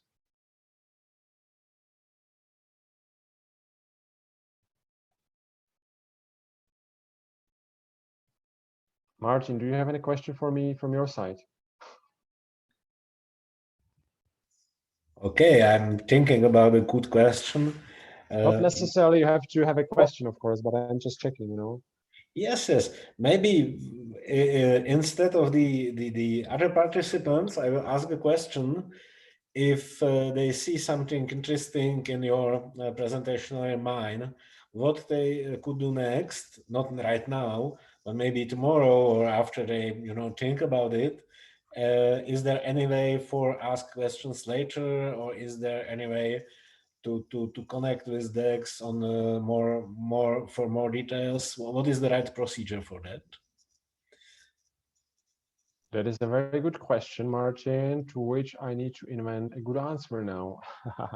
I think it will be great if we could potentially share our LinkedIn profiles in the chat for a direct message with the participants of this webinar, in case somebody is interested for a direct follow-up of some questions from our presentations, if you don't mind. So we can do that. And secondly, of course, as part of the rest of the program, V4 Global Export Readiness Program that Startup Campus is organizing together with us as a local partner in Czech Republic. Of course, all the participants can anytime ask questions also, let's say, under the YouTube videos that will be then uploaded, and we will try to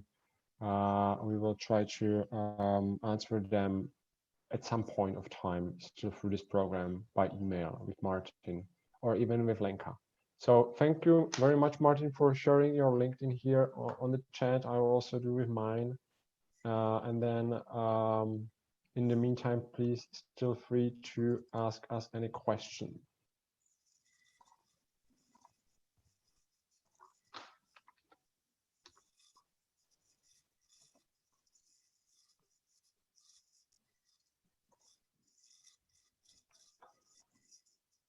And by the way, yes, I have to agree with your standpoint that it's quite difficult to find doctors on LinkedIn. That's clear. So we really have to find them elsewhere. Only we might be fine here. Yeah. So I mean, if you look at the average pages of the university hospital and know the Czech language, of course, which would be a challenge for the participants, you will see there a list of grants and projects and the departments that are actively doing the research. And this is a good clue and even sometimes a good contact to find the name of the person which should be a beneficial partner for the startup. yes, that is correct. Thanks, Martin. So I think my LinkedIn has been shared in the chat, your Martin's as well. The recording from Lenka about the research innovation ecosystem in the Czech Republic, and especially about the cases of research projects and the most important players from the research centers in the Czech Republic. These are the topics that are going to be covered by her, because unfortunately I'm not the best person to give you all the details that Lenka could. So please wait a little bit for her presentation, and you will be able to get the last remaining part of the Czech Republic. So as a summary, we have covered who we are. We have covered specific important parts about Czech hospitals, how to work with them, and who are the most important players. We have covered a specific situation in terms of the investors in Czech Republic and their interest in healthcare-related innovations. We have covered some of the most relevant names of startups in all three subsegments, and we have covered some other related initiative and events and platforms or programs that you shall be aware of when trying to cooperate with somebody in the Czech Republic. Definitely, we have a large base of interesting startups. Not necessarily we have a good base of health investing individuals or institutions. So I see a great fit also between the Czech interesting startups getting the finances also elsewhere than from the Czech related finances market, which is strong in general, but still lacks more players in the market that will be experienced in healthcare innovation investment. So in this case, I feel there is a potential for a cooperation among the markets between Czech Republic and, for example, Hungary, or other countries in the region which might have on the market already more investors that are especially interested and also experience in healthcare innovations investment. So that's all from my side for now. And we will be back with you with the recording and with the presentations for Lenka. Thank you very much again for your questions, for your presentation, Martin, and enjoy the rest of today. Thank you very much. Have a good afternoon. Thank you very much. Thank you, everyone. And thank you for the opportunity to talk here. Thanks. Bye-bye. Good morning, good afternoon, good evening, ladies and gentlemen. It's my pleasure to introduce to you Czech Research and Development University Ecosystem with the focus on healthcare area. My name is Lenka Lhotska and I'm coming from the Czech Technical University in Prague, Czech Institute of Informatics, Robotics and Cybernetics. As you can see, there are many actors in the Czech healthcare ecosystem. There are the educational institutions, in the first place the universities. They are also responsible for research and development together with the research institutes of the Czech Academy of Sciences. Clinical research is mostly performed in university hospitals and in other clinical institutes. And of course, there is the industry, starting from large companies over SMEs to startups and university spin-offs, where research and development in the area of medical devices, information technologies for healthcare is performed. Basically, the universities are spread across the whole country, as you can see from this map. However, not all of them have medical faculties. Medical faculties are distributed quite reasonably across the countries in Prague, Pilsen, Hradec Králové, Brno, Olomouc and Ostrava. There are, of course, nursing schools because nurses have to have also university education on the bachelor level at least. And engineering is another very important area that has impact on developments for healthcare, especially in the area of new medical devices, together with informatics, also to different application in software area, data processing and so on. And here we can find more universities which are active in these areas. Of course, all Czech universities of technology and also other universities that have special programs in informatics. Some of them are also focused in specializations on biomedical informatics. Concerning the Czech Academy of Sciences, altogether this huge consortium, let's say, consists of 54 public research institutes. They cover all research areas, especially in basic research, starting from natural sciences over humanities, social sciences, and of course medicine, biology, genetics, biophysics play important role.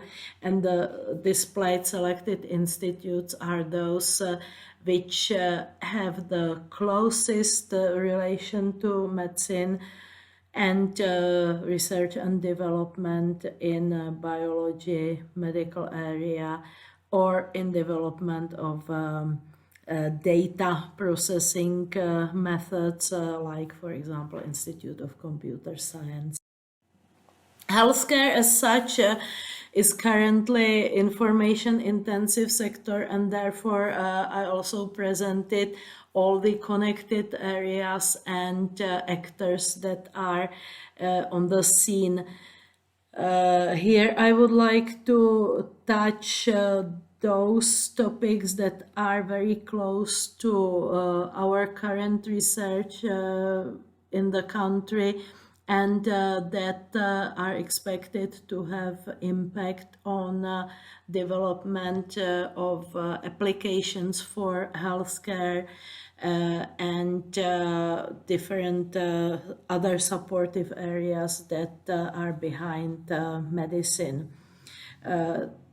We can also see the rapid growth of devices that are connected to computers, and it means that the volume of collected data is increasing from day to day, and also this flood of data and information is impossible to be managed without technology, without computers and software systems that are able to process such data and to find other ways of interpretation to humans that are reasonable and that don't take too much time. In healthcare, what is quite important is also the area of storage of patient information. Therefore, we have to manage in a suitable manner the electronic health records that also allow to share this information between various healthcare institutions that care for the same person. And the requirement that is here quite obvious is the need that this data is accessible in organized manner, and of course not only on the national level but with people traveling around the globe also to be able to share this information on international level so that the patient can get the care anywhere in the world.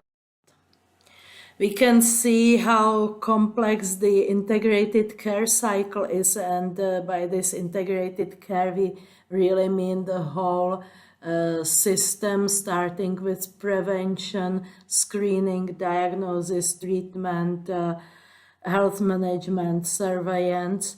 And again, this picture shows just the most important part in each of these activities, and we have to be aware of the fact that there are many processes behind, many devices behind, large volumes of data, and of course the most important part is the medical knowledge, which is the most important part for all the decision making about all aspects of patient care.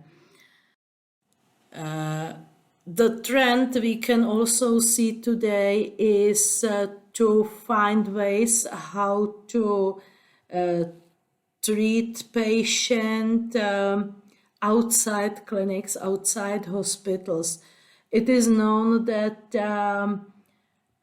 if it is not necessary to keep the patient in a hospital bed and the care and treatment can continue in the patient's home environment, usually the time spent on bed or by the treatment is usually shorter than when the patient has to be in the hospital. Of course, the psychology and the mental state of the patient plays an important role.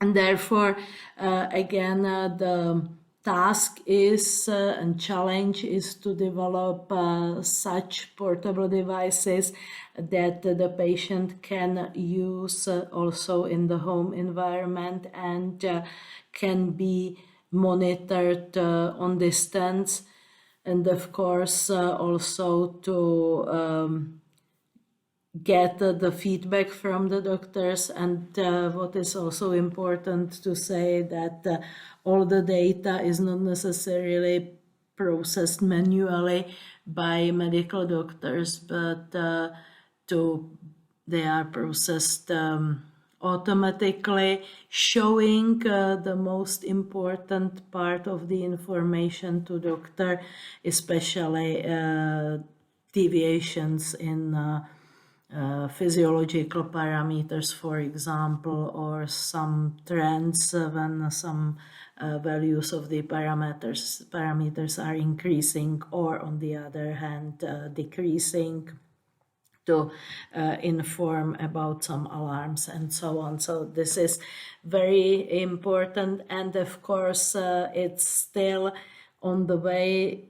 There are not yet too many applications finished, but it's one of the trends that we have to be aware and that are worth following and developing new applications so that we can offer to medical staff and patients more effective ways of very important role is played by different types of personal portable devices. Currently, we can identify on the market really many different devices. However, it is necessary to say that for medical purpose, all the devices have to be certified as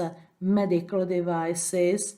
In the European Union, there was accepted a new regulation. It's in power, started this May, and it is medical device regulation that defines exactly when the device has to be certified, how the certification procedure is going on, and so on. So and also defines the requirements on the precision, reliability in case of data transmission, also on the security, data privacy, and so on. And if it is an electrical device, of course, the safety aspects of this electric devices must be proved so that it's really safe for any user. We have, again, as I said already, a very large spectrum of these devices, and they, of course, can contribute to many different aspects of the healthcare services.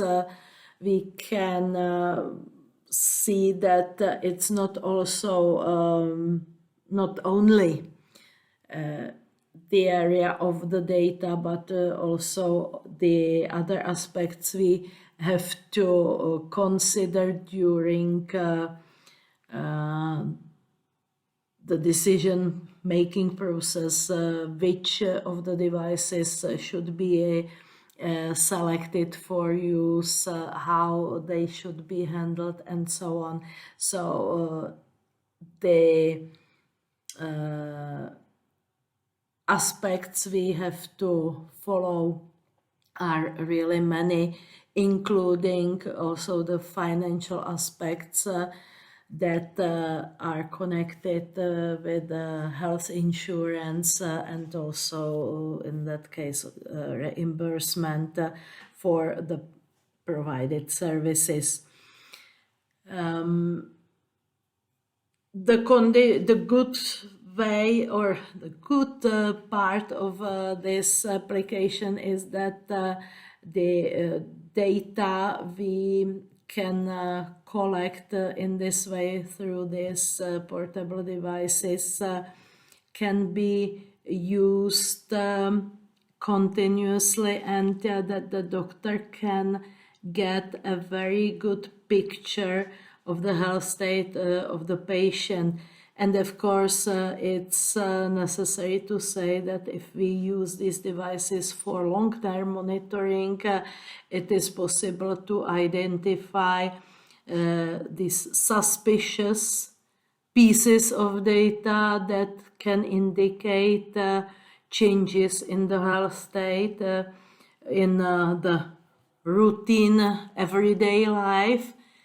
However, this data can be also very helpful if a case of emergency appears and the data is available at the moment of the emergency state, so that in that case the emergency doctor knows immediately what's going on with the patient and can act faster than in the case when after a certain event first it's necessary to find out what happened with the patient. So having reliable devices for continuous measurement is also a way how, in case, for example, of chronic patient, we can contribute to faster help and saving sometimes even the life. So this is necessary to that this is really something very important and useful. Currently, the world is flooded with mobile technologies, in particular smartphones. And of course, there are many different applications for the smartphones, and the numbers show that there are also many various applications for smartphones that indicate that they are health applications. However, not all these applications are really certified applications, because in quite a long time there were no rules, no certification procedures as it is established for longer time for medical devices. So one of these important moments was in 2013 when American Food and Drug Administration released a guidance for the developers of mobile medical applications. Currently, in different countries, there are at least recommendations or guidelines how to develop such applications, and of course how to verify their validity. That's also important, because once the users really rely on such application, that the recommendation of the application is medically valid, then it's important to have it really validated by medical experts and not only some programmers, developers. And of course, there are many questions that we have to answer when we try to apply such tools and also the software applications. There are several requirements on such kind of applications that we know that the users will be prevalently patients and healthcare professionals. these applications and devices are a source of measured data. They must be available at the point of care, that means at the patient side. And of course, there might be also source of other information necessary for medical decision making. These requirements, of course, are reflected in some additional issues and questions I will also discuss a little bit later. When we speak about portable devices, there is now another area which brought many different new technologies, many different sensors to the area, and it is the phenomenon of Internet of Things. Currently, we can find also the term Internet of Medical Things. The attribute medical indicates that these sensors and devices are really focused on or developed with the aim to be applied to a medical area and to for collection and transmission of medical data. One of the topic or issues connected with the Internet of Things is also the connection not only of these technologies among themselves, but also connection with people, because many of these technologies are or have a form of wearables, and we wear them as, for example, these fitness bracelets or other sensors we can use, even some sensors that are in smartphones, and if we have the smartphone all the time with us, then also it's a sort of wearable, because it gives the information, for example, about our movement. We can set measurement of number of steps we perform and so on. Therefore, this plays an important role also in connection with security, because once we use Internet of Things for collecting such personal information, even with localization and of course the health data, then we have to solve again the security and data privacy issues. We speak here about data and information, and these two terms are again accompanied by the term knowledge. What we get from all the devices are the measured data. Having data is perfect, but without information about the context of the measurement, that means what the values mean. Is it just the temperature of the space we are in? Is it the body temperature?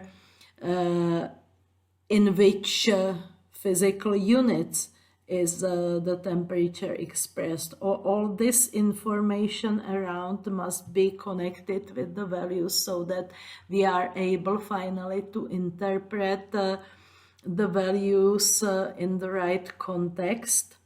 And of course, for the right interpretation, we need the proper knowledge. That's something which works together, and therefore not only the data is important, but also to get all the accompanying information. And that's also connected with the question for which purpose we are collecting the data, because there are many different reasons why we want to collect all the data. The question again is how we use this data, how we evaluate the data, whether we just need to get quite a simple kind of information. For example, everything is okay because all the values of physiological parameters are in the normal limits. No one is accessing maximum or minimum of the normal state, and so on. So in case there is the situation evaluated as abnormal, that means that one or several parameters are out of the limits, then we need to get the alarm information so that an appropriate action can be started. The data, and that here we come back again to the data collection, to using all the variables, to use of Internet of Things, is coming here out with the questions, because once we allow collection of long-term data, then the question is necessarily, do we really need all this measured data?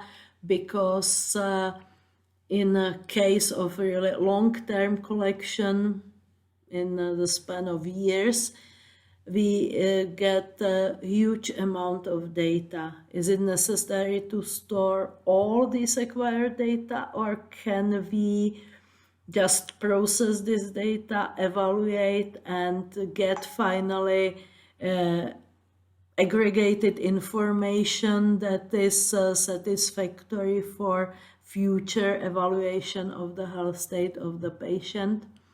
And of course, additional question is, who decides how this data is to be handled for specific patients? Maybe other type of data, and maybe part of the raw data is recommended to be stored with chronic patients when we just have data from a healthy person. It's enough to get the aggregated information.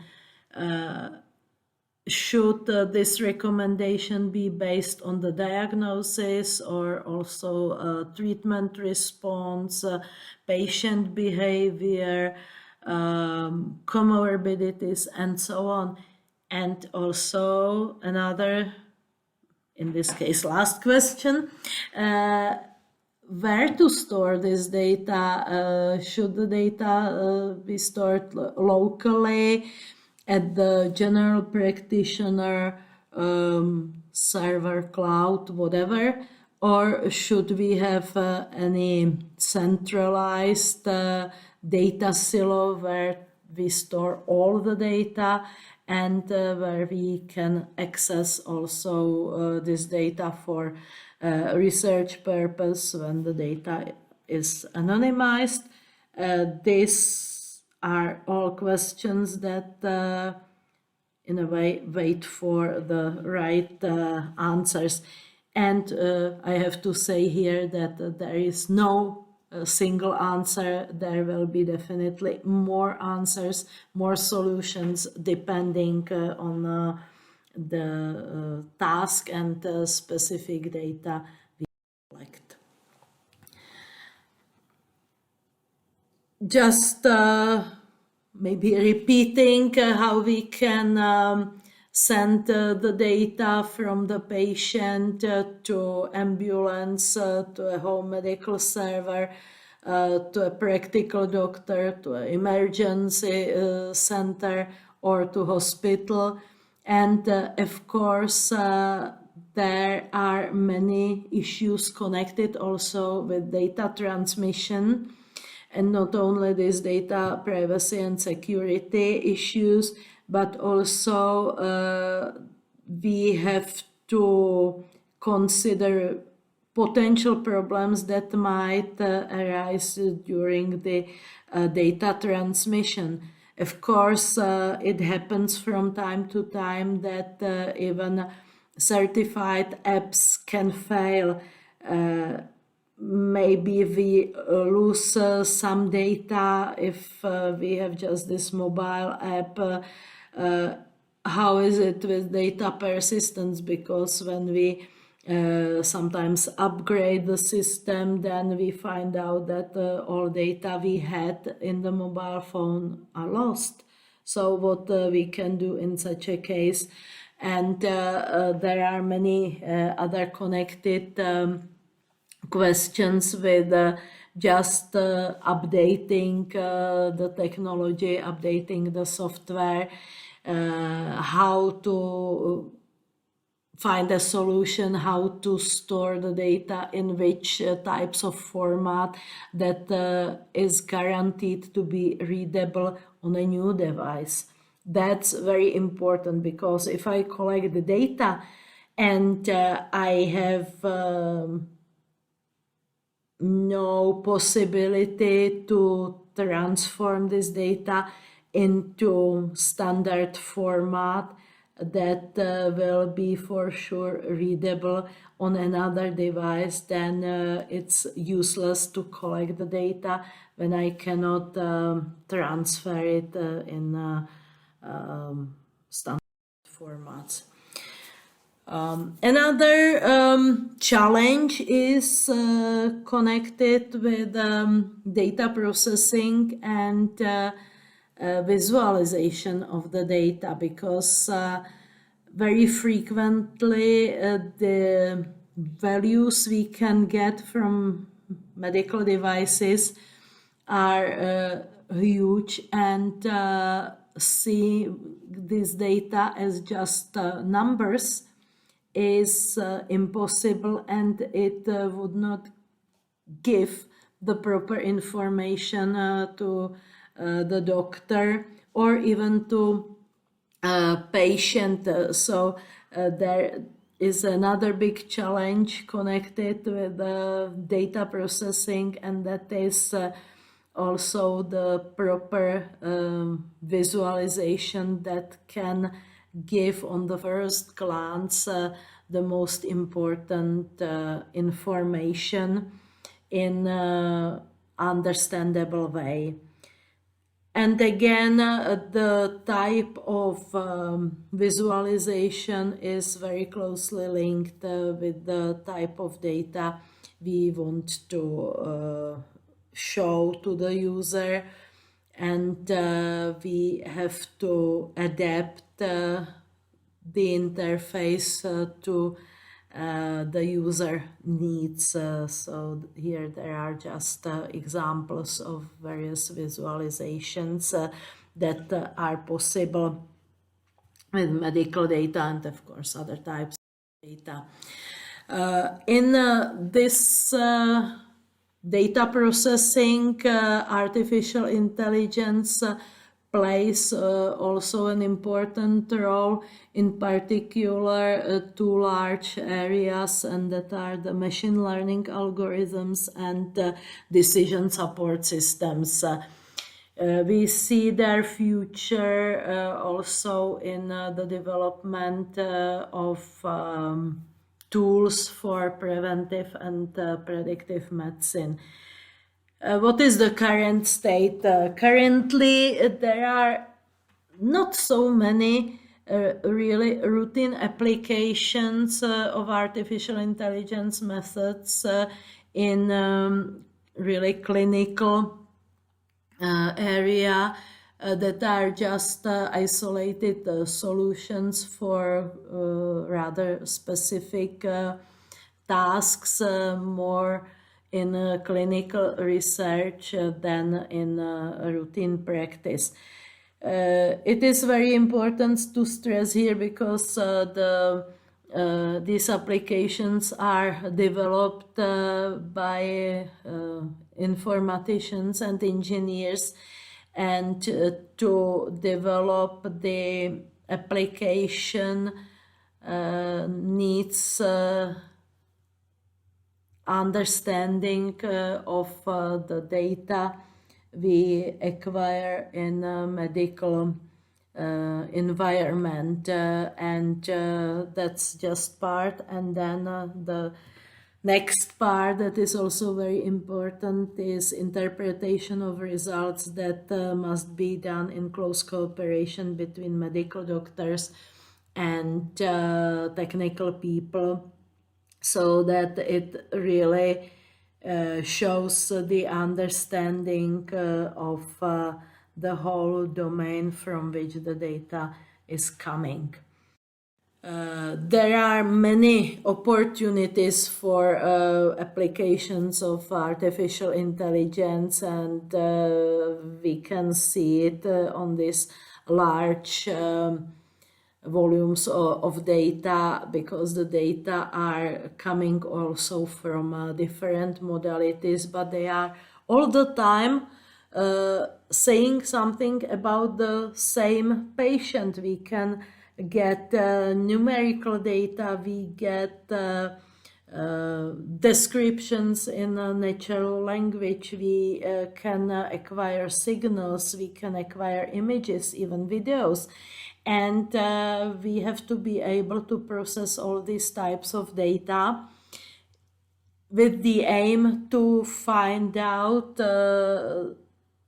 recommendations for the doctor, what is happening with the patient, what is the possible diagnosis, and then after diagnosis to find the best treatment, to plan the treatment for a longer time period, and so on. So there is really big potential for artificial intelligence in the area of the so-called P5 healthcare. That means participatory, predictive, preventive, personalized, and precision medicine.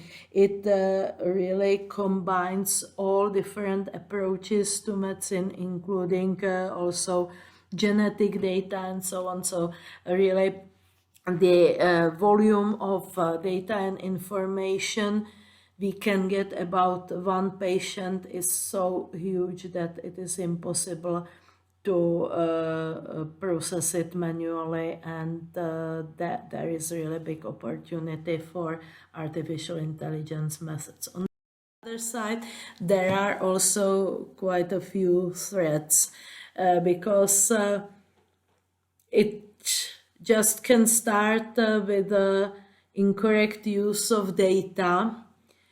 If we do not analyze the data before we start to design any classification or prediction system, we can really fail, in that sense that the data model based on this data is trained incorrectly and can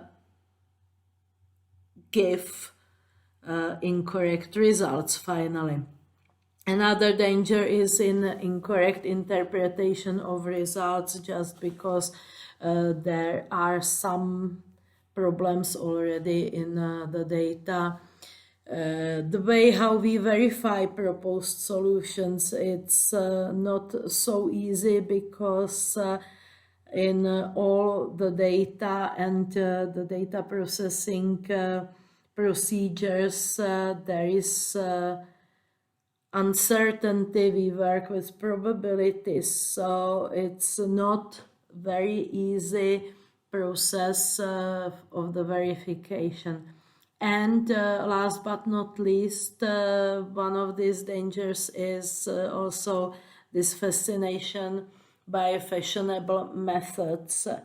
We have to be aware of the requirements and also some potential disadvantages of different methods we choose for machine learning and for the final classification. One example are the deep neural networks, because neural networks in principle need quite large number of data, of examples to be trained in the proper way. There was 2 years ago an interesting article issued in the Nature showing how deep neural networks can provide on one side very excellent results in image recognition. However, how we can also fool them just by inputting images that are a little bit different, and if the neural network is not trained on these images, it can easily fail in the final classification. I spoke several times here about the security issues, and of course the cybersecurity is very important area that have to be developed hand in hand with the applications we have to identify in the whole process of the development of the applications and also devices. Where are the weak points when and where the method or device is vulnerable, and how to prevent hacking, how to detect also infected files, malware, internet attacks, and so on, because all these events happen unfortunately quite frequently, so there are still greatest challenges in proper identification for and detection of malware and suspicious actions on the network, how to really make the communication secure, and not only communication between computers, but also a communication with all the devices that can be connected. And of course, last but not least, we have also a regulatory framework. In each country there are usually acts on the national level. In the European Union there are regulations defined on the European level that are unifying the environment and make the environment equal for all of the EU countries.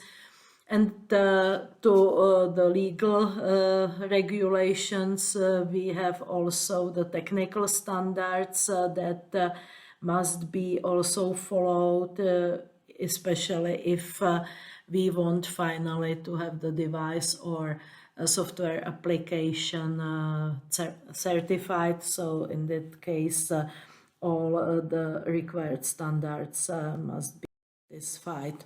What to say in the conclusion? The core in healthcare is, of course, the patient, that we should aim to the concept of patient-centered care. We need highly qualified medical doctors. However, the doctors need also help of technology, because the devices produce currently large amounts of data, and as I repeat again, the data cannot be just viewed manually all the time.